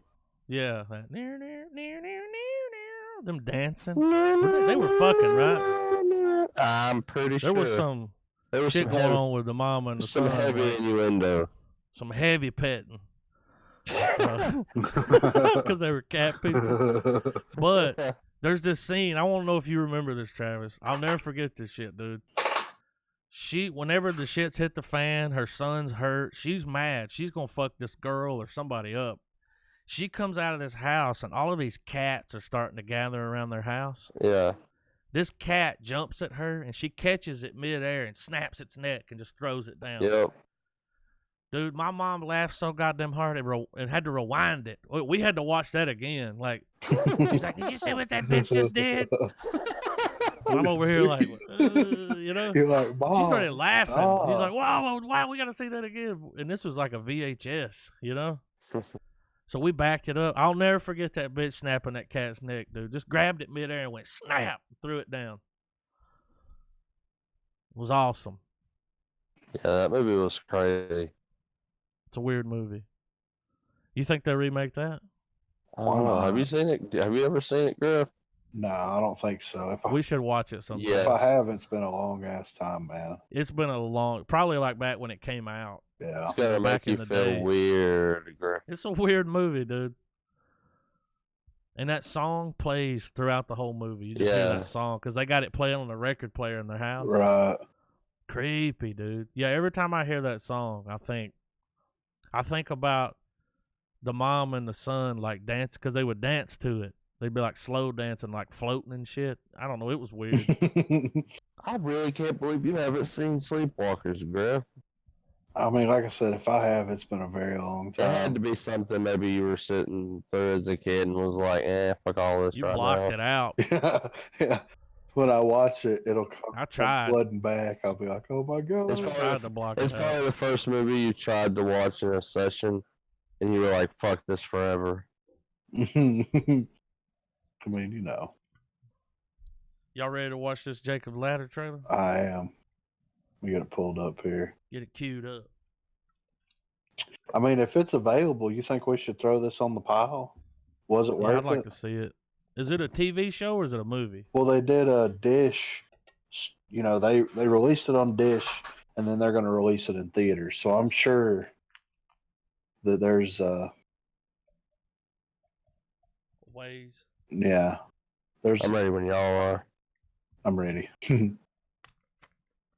right. Let me mute the audio. All right. 3, 2, 1, play. Rated R.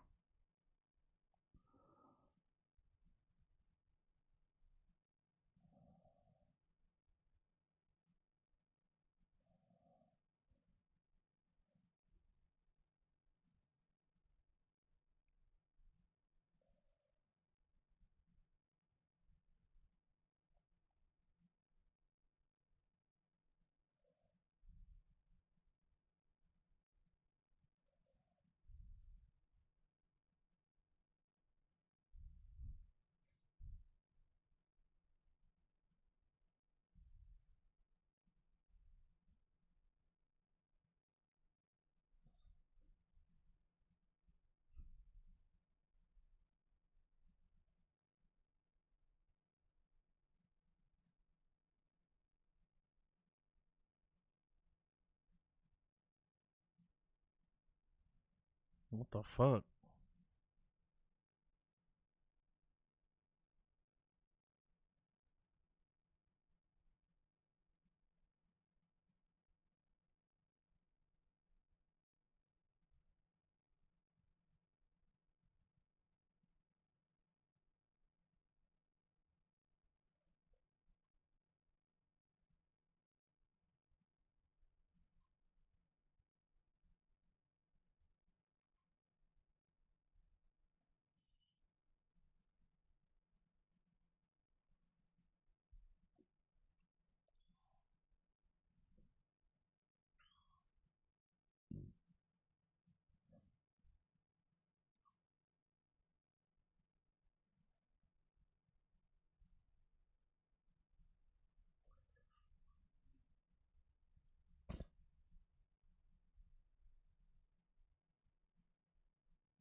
He got a 5 head. That's badass. Shit, I'll watch it. I'm interested. That looks pretty good. Yeah. I wonder what the budget is on that. I looked it up. It is not available yet. Okay, but it will. Yeah, as soon as it pops up, we should watch it. Let me go check this. I'm going to see if we got any scores. Nah, we don't have a lot of information on it right now. But yeah, hell yeah. Like, trailer looks good. Yeah. It's an hour and a half. Yeah, I think the original was a little bit longer than that. Yeah. The original was an hour and 53 minutes. Yeah, so God, a lot's got to happen. I just want to watch this movie to watch the original again, to be honest with you. Yeah. So fucking good. When they take really good. When they take him into hell on that fucking gurney. You know what I'm saying? Oh, yeah, dude. And there's all those, and the further they wheel him along, the crazier it gets. I mean, dude, that movie is almost perfect. I'll say it right here. It is perfect. It's really, really good. Yeah. Like, man, it came out in 1990. So glad I found it on Blu-ray. It looks amazing. all right, let me pull up 1917. 1970. Drop this over here. The guy that directed, I just want to throw this up real quick. The guy that directed Jacob's Ladder directed Flashdance, 9.5 Weeks, Fatal Attraction, Indecent Proposal, Lolita, and Unfaithful. Some big movies. Like, I would have never have guessed. You know what I'm saying? Like, the guy that did Flashdance would go on to do Jacob's Ladder. Yeah. You know? Anyway. Well, the guy that wrote it, all right, the guy that wrote Jacob's Ladder wrote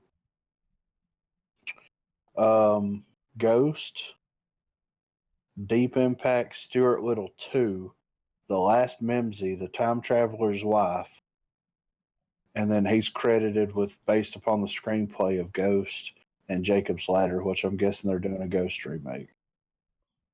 But Ghost, like Patrick Swayze Ghost? Yeah. Yeah. I just want to throw that little titty bit out. The remake of Ghost is a foreign. Okay. Like, it's Japanese. Came out in 2010. Oh. Yeah. Chick looks hot though. Anyway. Let me get this pulled up here. Oh, is that Benedict Cumberbatch? Hey, I was watching a movie. I was at my grandparents' house the other day, and they were watching that movie. What's her name? Is it Melissa McCarthy? Yeah. You know, the funny fat girl? Yeah. All right. She's in some movie called, like, The Boss or something. Yeah. And they were watching this movie. This movie's rated R. It's fun. It was pretty funny, what I saw of it. Yeah. I'm not, like, going to, like, go out and get it, but I was sitting there, they were watching it, and, like, she's some big, like, she, like, hit it real big, like, made a bunch of money. You know, she's some, like, real rich woman. Then she gets, like, fucked over by the midget from Game of Thrones. Right. And he's like, he, like, she fucked him over back in the 80s. And then he fucks her over. Like, she goes to jail, loses all of her money. They freeze her accounts. But he's funny. Like, his character, he has, like, this little, like, guy that, you know, he's like his little damn minion. Yeah. His right-hand man. But he was, like, eating a brownie, and then the dude would, like, put the milk in his mouth. Like, he's, like, chopping his ice up for him. You know, like, right. He's, like, super rich. But he was eating the brownie, and he's like, oh, my God, she's going to make millions. And he said, give me more milk. And he said, no, I'm feeling dangerous. I'll drink it myself. And he grabbed the cup. He's like, I'm feeling dangerous. I'll do it myself. That's fucking great. The milk down. But what was funny when you said Benedict Cumberbatch, this woman walks up to her and she's like, "Oh my God, you're so and so," and she's like, I am," and she's like, "Can I shake your hand?" And she goes, "I don't really like to touch people," and she's like, "There's only two people in this world that I look up to, you and Benedict Cumberbatch," and she said, "Huh? I didn't have you pegged as a cumber snatch." Dude, I laughed so hard. Wow. I didn't have you pegged as a cumber snatch. Wow. Yeah, I said all that just to say that. That's funny though. I didn't have you pegged as a cumber snatch. That's good. They're over here playing with their cell phones. I'm over here giggling. like a schoolgirl. Yeah, they wasn't even watching it. It's just background noise. Were you ninny It was on pooing Hulu. It's on Hulu, so. Oh, okay. Yeah. I'd have you pegged as a cumber snatch. That's fun. She's like, I am the biggest. Yeah. All right, y'all ready to watch this? Yeah. World War I trailer. Yeah. Yeah. They don't have a lot of World War I movies. I mean. Yeah. Right. What was that one? What was it? I can't name any off the top of my head. I'm fairly interested to see this one. Yeah. All right, y'all ready? 3, 2, 1, play.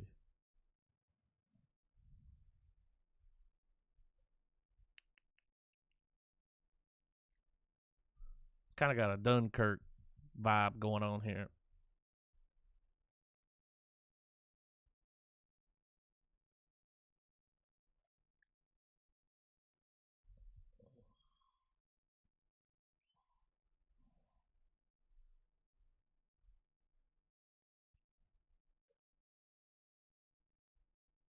It looks good though, doesn't it?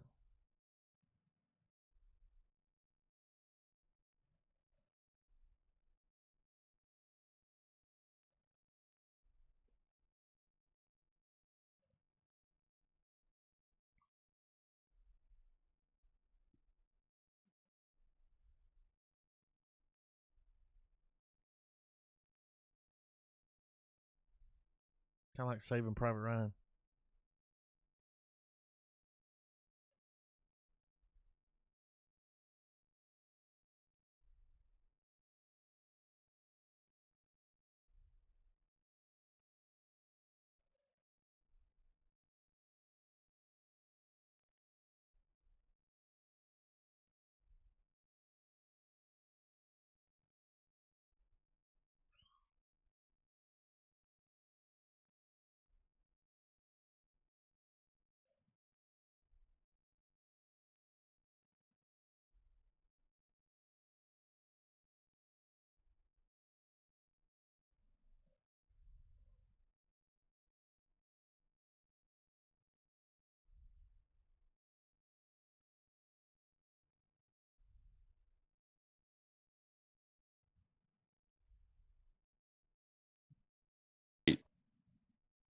It looks really good. Yeah. After I watched that trailer, I was like, oh, it makes sense they would pick him. Because you could pick a couple of guys, you know, and they're like, we'll try to make it there on time. But, like, he's got his brothers there. Yeah. So they're picking him, like, better hurry up and fucking get there, dude. Yeah. Yeah, It looks like it's got a lot of good classic war shots going on. And I always love that. Like, when they show that dude running. That long shot? And the mortar fire raining down. Yeah. Well, they say that World War I was one of the most brutal wars because, well, you know, think about it. Like in World War I, there wasn't tanks and. Yeah, well, I mean, World War I was like the advent of heavy artillery. Yeah. So, I mean, all the history books and everybody like brutal. One of the most brutal fucking one of the most brutal wars to ever happen because they were still a great war when it happened. Well, they were still trying to fight using old time war tactics. You saw those flashlights. Yeah. Well, they were still trying to fight like Civil War style. And then they realized like we can't fight a war like this anymore. Like we've got to be a little bit more strategic and we need to develop like bigger and better weapons to combat this because it's just not good for anybody. So, but anyway, that's going to be great. Yeah. So, Sean William Scott. They had this. He's got like a Dexter style horror movie coming out. That's what the article said about it. Hold on. Look at that freeze frame. Shit, I'm down. He's been doing some serious shit here lately, hasn't he? Yeah, like that other trailer we watched. Yeah. So, I'm down. I got it pulled up.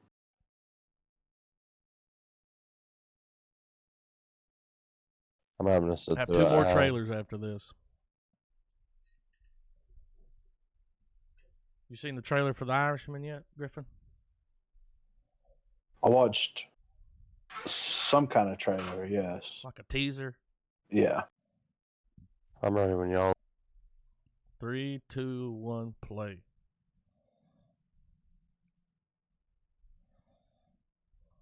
The fuck was he just doing?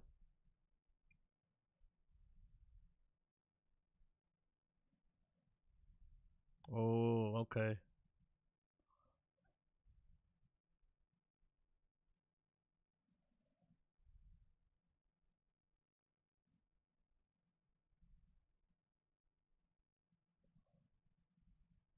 Damn.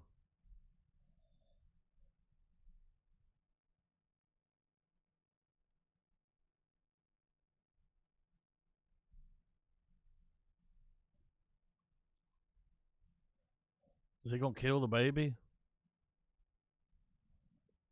Do y'all recognize that woman? Oh, yeah. Crushed the motherfucker's head with ATM.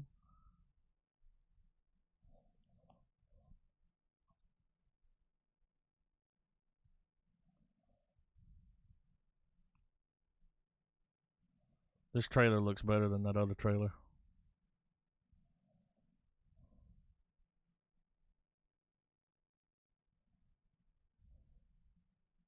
Oh, he listens to it.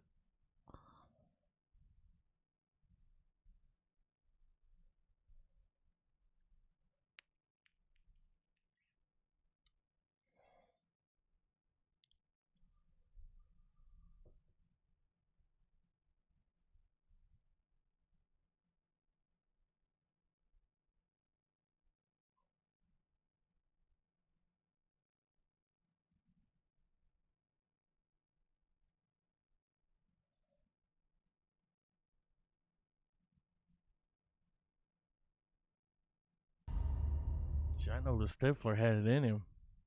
This is Discount Dexter for real. Yeah. Are we unmuted? Yeah. So do you think that they purposefully shot the trailer to make it look like a 90s horror movie? Possibly.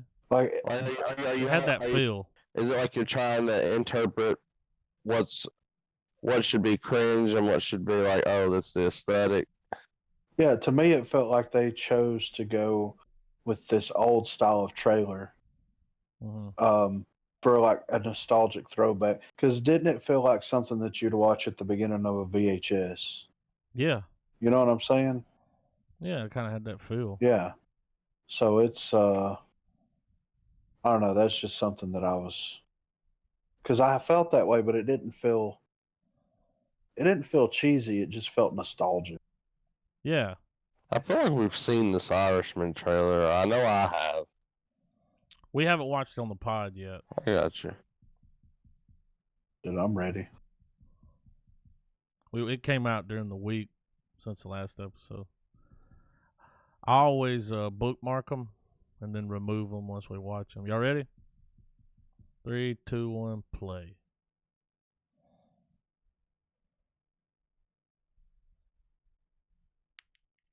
Already.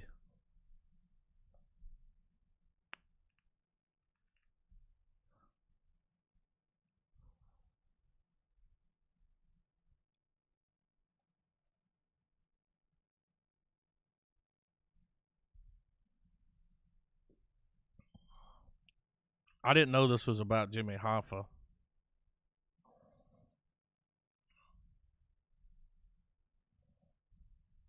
Only 3.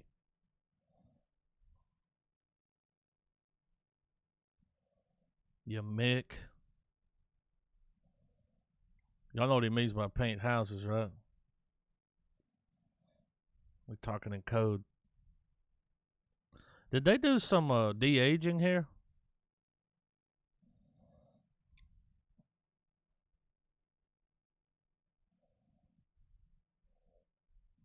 This shit looks amazing.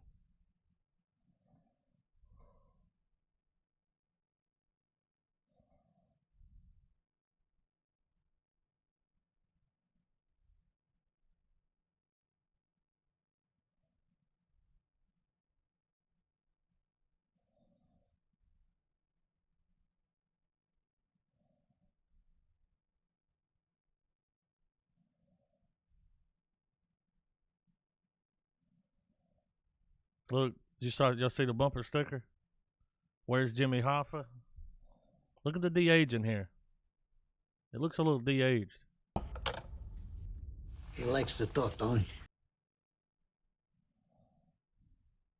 It's right there.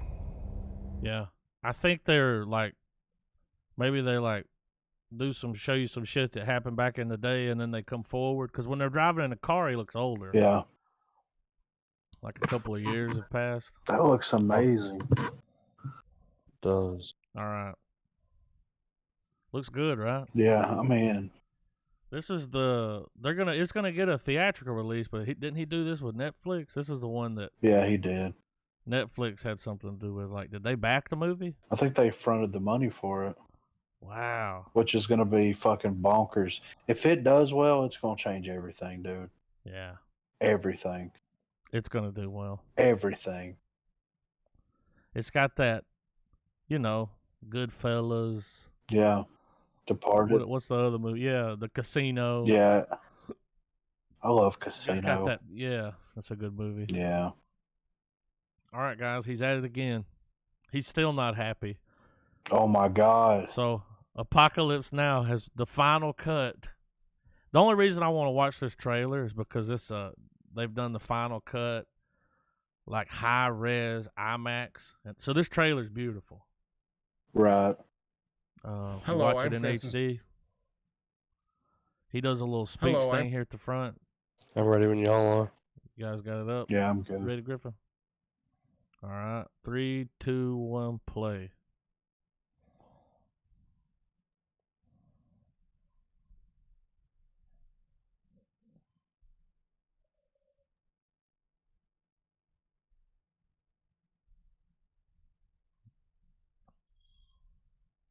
How many times he recut? Look at that shot.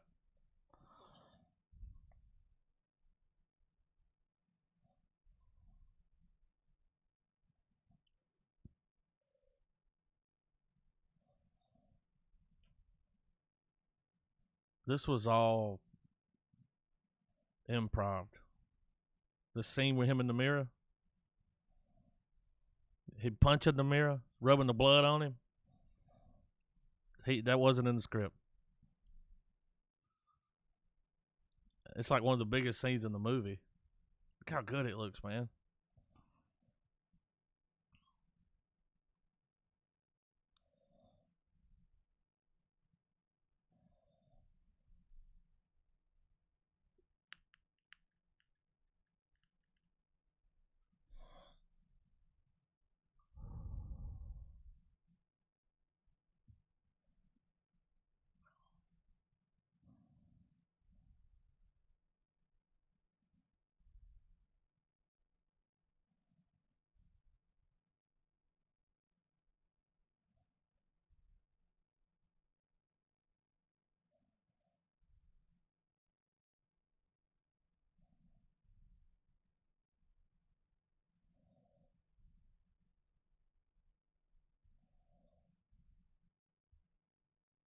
Insane.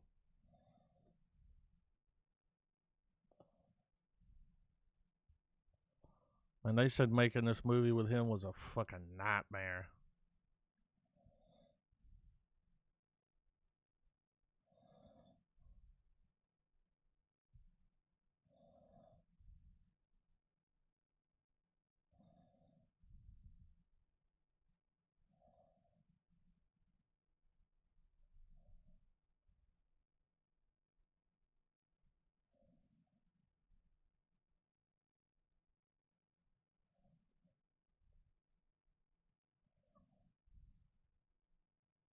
This trailer's fucking great, man.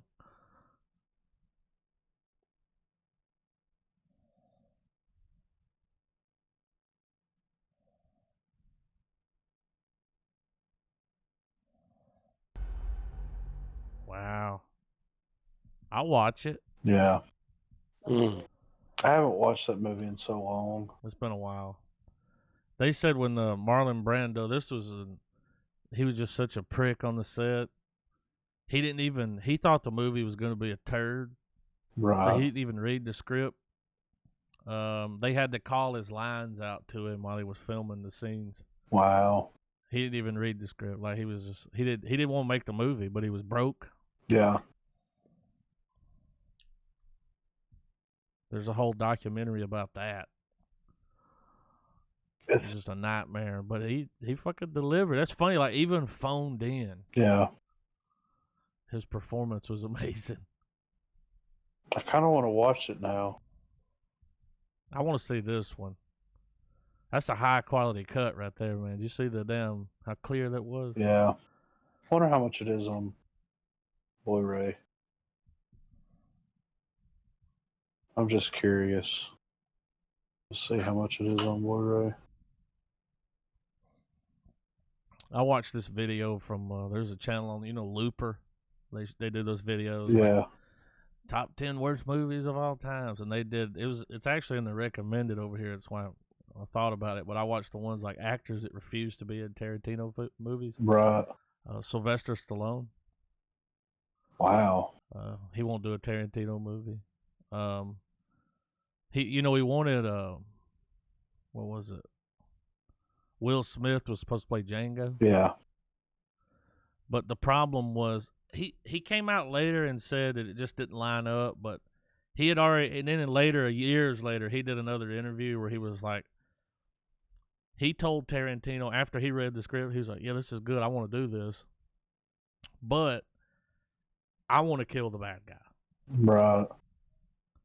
Instead of, what's the guy's name? Christoph. Christoph Waltz Dr. Schultz. Yeah. Yeah. Shoots DiCaprio, and he was like, I want that. Like, he said that, he's like, you're giving me the lead role, but I don't have a lot of lines, and I don't even get to kill the bad guy. Like, yeah. So that's why they couldn't. But he wrote that movie with him in mind. That's crazy. Yeah, wouldn't that have been a different movie? I'm sure it would have been as good, but yeah, can't picture Will Smith playing Django. Right. Look right here. Apocalypse Now Final Cut. 40th Anniversary 6-disc edition. Guess how much the pre-order? This is for the 4K Ultra plus Blu-ray plus digital. One. Yeah. Guess how much it is? Pre-order. $50. $22.89. What? Yeah, dude. It will be released on August the 27th. Are you gonna have it, Griff? I'm bookmarking it. I mean, that's right here. Release date August 15th. I guess that's in theaters. Maybe, yeah. I think they're they're releasing Apocalypse Now Final Cut. The 2019 version is 3 hours and 3 minutes. It already has 100% on Rotten Tomatoes. Wow. A 9.2 on IMDb. It is a good movie. It's got a lot of memorable lines. Yeah. Like that smell of napalm in the morning. There was some band that used that. Yeah. But when I saw that trailer, I was like, oh, shit. Yeah. You can get I do want to see it. It's cheaper. Like Apocalypse Now Redux is $29 for on Blu-ray. They said that one's longer, right? Yeah. That one's over 3 hours? I wonder how long it is. Let's see. I think that's the one that I watched, but I don't remember how long it was. Oh, dude, it's 3 hours and 23 minutes. It's 20 minutes longer. Sold American. Yeah, that came out in 2001. The budget was $31 million. The Redux made $12.5 million worldwide. Ugh. Wow. Well, it's not like they already made their money off the movie. Yeah. There is something that I do want to talk about real quick. I saw this before, and I was going to mention it, but I forgot about it. It's for pre-sale. It comes out October 29th.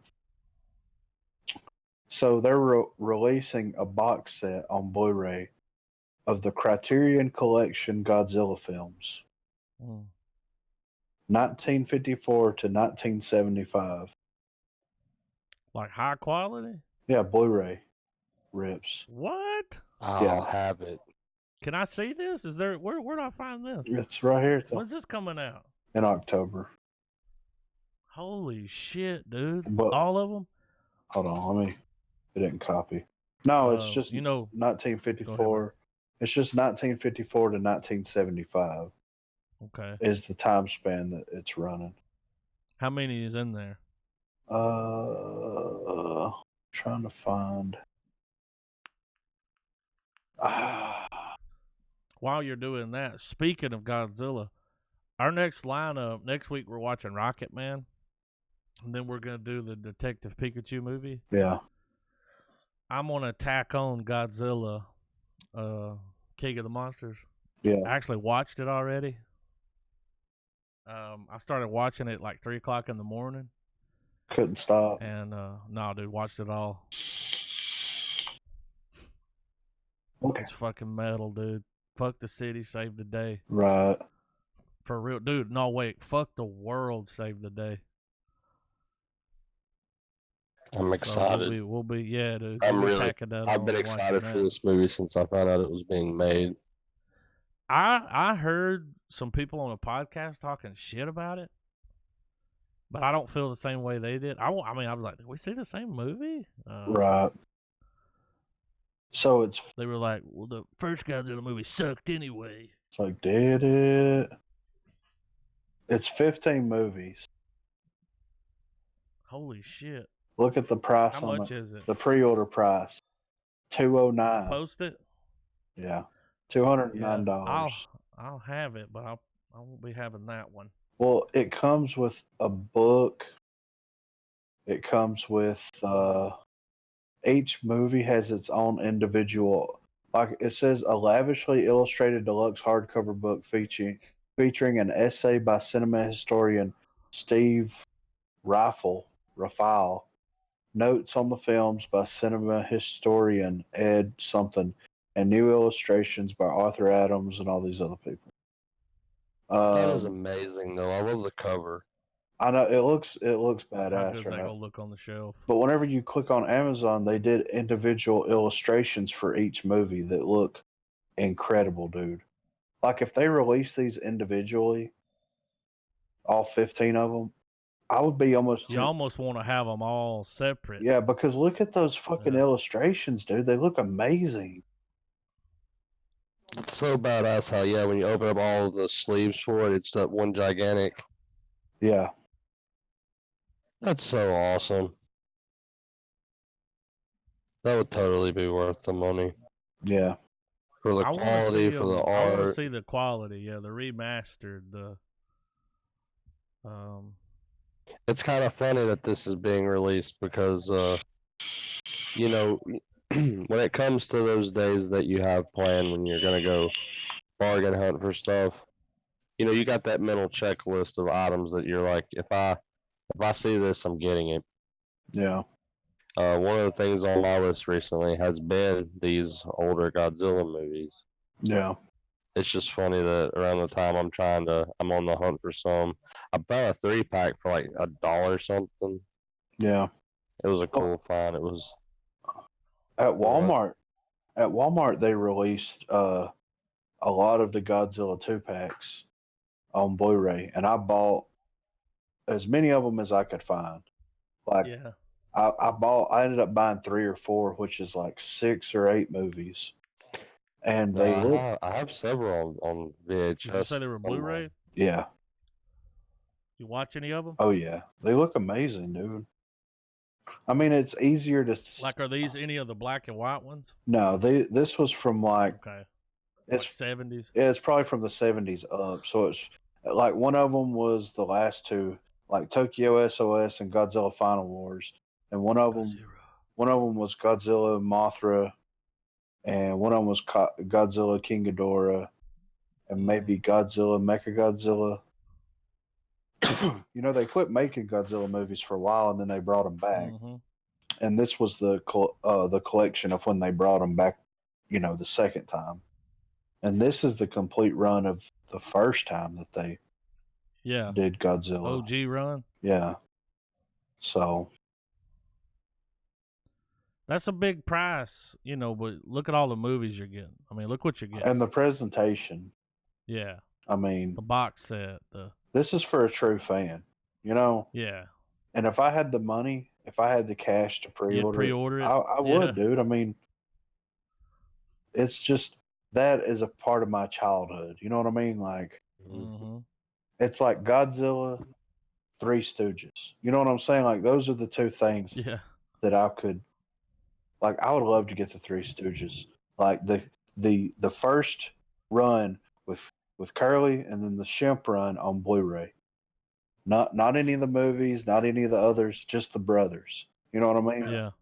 Because, I mean, it was every weekend we would hang out, we would wake up, and we wouldn't watch cartoons. When I was at my dad's house, we would watch the Three Stooges. You know what I'm saying? Like, it's hilarious. It is. It's so smart. It's so slapstick too. Yeah. Like just a while back I acquired maybe the complete run. It's a very large file. Yeah. And I watched a shitload of them, dude. They're a bunch of shorts. Yeah, they're like 10 minutes long. What's in the kitchen, It's easily digested. Yeah. Which is brilliant. Yeah, because, that was the thing we talked about before when they released that movie, which wasn't terrible. No. But when you're watching Three Stooges, it's like it's like a clip. Yeah. It's not a 2-hour movie. It's short. It's and you're on to the next one. Yeah. What's happening? Moe's got his fucking foot stuck in a bucket. Yeah. And that's all you need. It's just, that is the origin of situational humor. Yeah. Yeah, dude. It really is. They have the Ultimate Three Stooges collection on DVD. That is. I want it on Blu-ray. I know, right? See if they have it on Blu-ray. Let me click Blu-ray here. Bam. So, no. No. Let me go back. Blu-ray. The new Men in Black movie's out. Oh, really? Yeah. Corey Reed said it's really good. I always liked the Men in Black movies. Yeah. He said it was really good. The only stuff that they have on Blu-ray is the movie, which came out recently. The Three Stooges Collection Volume 1 triple feature, which is three of the movies, and then another Volume 2 triple feature, which is 3 other movies. But they don't have any of the series run. Dude, I'm so excited that you guys are finally going to watch Rocket Man. I know, man. I've been holding off. I'm excited. I'm going to watch it again. Is it too? Damn, I hope y'all like it. Oh, it's fucking... This will be like if I watch it again, it'll be the 4th time I've seen it. Really? Yeah, dude. Hell yeah. Well, I'd get a better copy of it, and I'd fire it up. I was like, I'm just going to check it out. Yeah. And I'd watch it. It's like that Queen movie, dude. As well as it just suck you in. Yeah.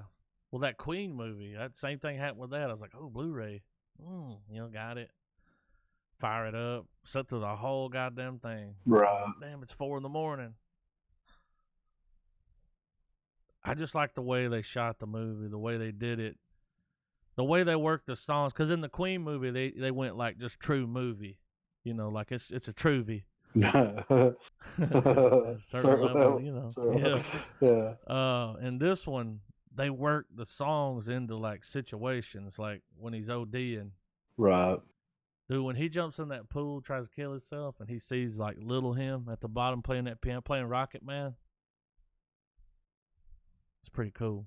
He's like, they're bringing him in on a stretcher. They do these long shots, dude. You know those long tracking shots where you're like, oh, that took a while. Yeah. Like, to get that perfect. Yeah. Well, like, he goes, like, they put him in an ambulance. They take him out of the ambulance. He's on a stretcher. They're pulling him through the hospital. He's got an IV. He's, like, sitting there singing a song while he's OD'd. Wow. It's like a musical number. And then they take him through the hospital and they like, push him straight through into a room. They slap a fucking jersey and hand him a baseball bat and push him out on the stage at that, remember that show he did at that field, that baseball field? Yeah. Because like a week after he OD'd, they had him play in that show. I mean, they were working this motherfucker to death, dude. That's crazy. And it was cool how they went, like they kind of worked that, how they showed you, he just went straight from this to this. They push him through the hospital. Yeah. He comes out the other side. They slap a fucking suit on him, put a red hat, and push him out the stage in front of people. Straight up Elton Long John them. Yeah, and he's like all dazed and confused. And then as soon as he walks out on stage, he just lights up, showman. Right. Swinging the bat around on top of the piano. Cool movie. I can't wait to watch it. I wonder what the reviews. I don't know if it got good or bad reviews. And then what's cool is the guy actually did the music. I saw an interview with Elton John after the movie came out, and he said, "Well, in our movie, our actor did the songs. I mean, I'm not trying to, I'm not poking at any other movies, but just so yeah, this guy kind of did it, and he doesn't sound like Elton John, but he did it himself. And then the scene with the Crocodile Rock scene when he plays in L.A. for the first time. Right. It's really cool. I remember. They do a good job of capturing that feeling that you get at a show. Right. That show, that show moment. Yeah. It didn't make a lot of. It made $185 million. I mean, it didn't make as much as the Queen movie. Yeah, of course, but But it is pretty good. Well, I still think that I heard that, and I haven't watched it yet, but I heard that that Rocket Man they go pretty. They go there. Yeah, that's what I'm saying. Like they go there. The budget was $40 million, by the way. Wow. For Rocket Man? Mm-hmm. Wow. Really? When you see what they did with it, yeah, it's like, oh wow. Huh. Wow. Yeah, G-Wagon. Yeah. But yeah, next week we're doing Rocket Man, Detective Pikachu, and then we're slapping on Godzilla, King of the Monsters. Yeah, dude, we've got to. Should I watch it again? Have you watched Detective Pikachu? Have I seen it? Yeah. Yeah, I can give it a star right now. I watched it with the kids, and yes, a star from me too. I'll give it a star. Yeah. Dude, I can't wait to watch it. It's a feel good, man. Yeah. They did a really good job. I don't know how they can make a sequel. They kept it as lighthearted as a property like Pokemon should be.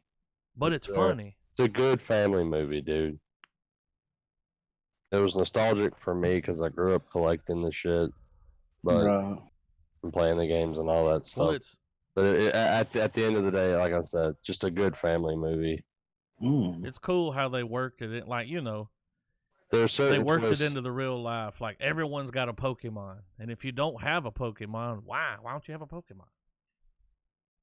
You don't want a best friend? All the nod and winks to the franchise and the history and everything, it's all there. Fucking right. It is. It's good. Travis, did you figure it out before it ended? No, not really. I started to, as it was getting closer to the end, I was like, wait a minute. Like I started, I'll save it for the pod, but I actually have some interesting theories about it. Oh, okay. Trav theory. Oh. Yeah. Triri. Oh yeah. I kind of built one over time because Corey had seen it, and me and him had talked about it, and as we got as our conversations went on with it, I started thinking like, there's probably more to it than the makers let on. Some cool continuity nods.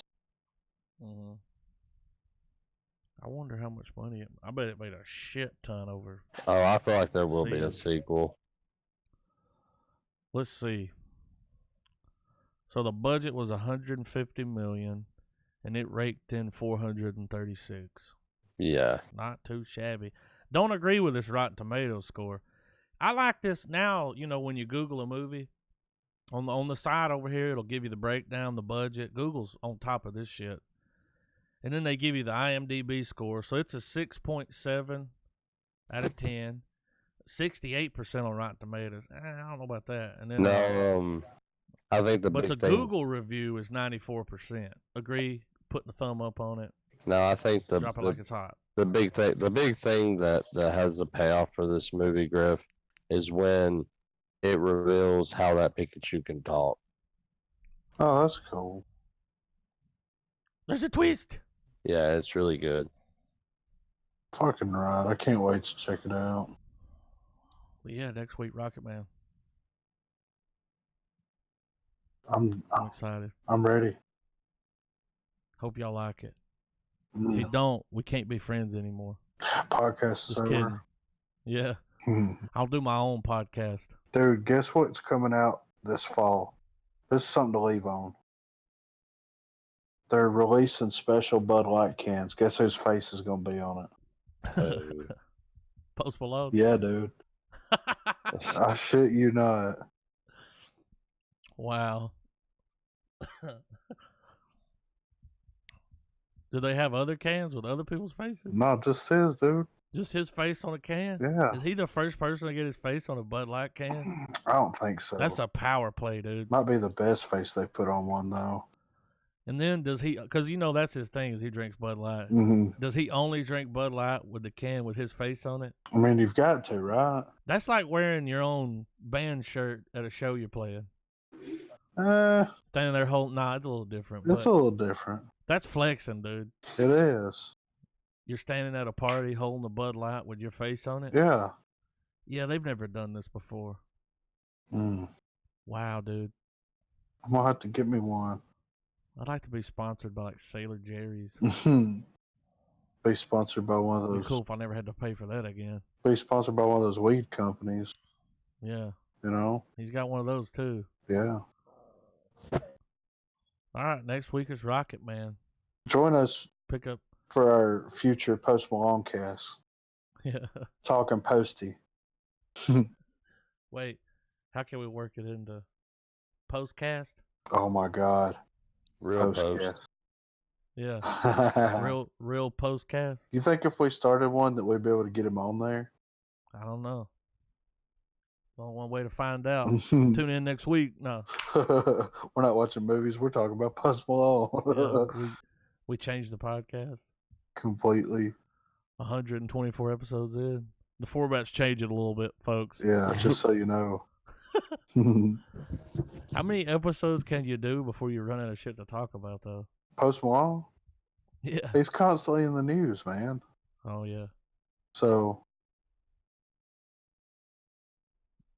I don't think you'd ever run out of stuff to talk about. So check back in for mine and Griffin's podcast. Talking Post. Well, we got to take one of his song titles. Work it into a name? Yeah, work it into a name. You got anything? I don't know, man. I'll have to. We'll mull it over. I'm gonna have to sleep on it. Yeah. Yeah, right. We'll smoke on it. Rocket Man, next week.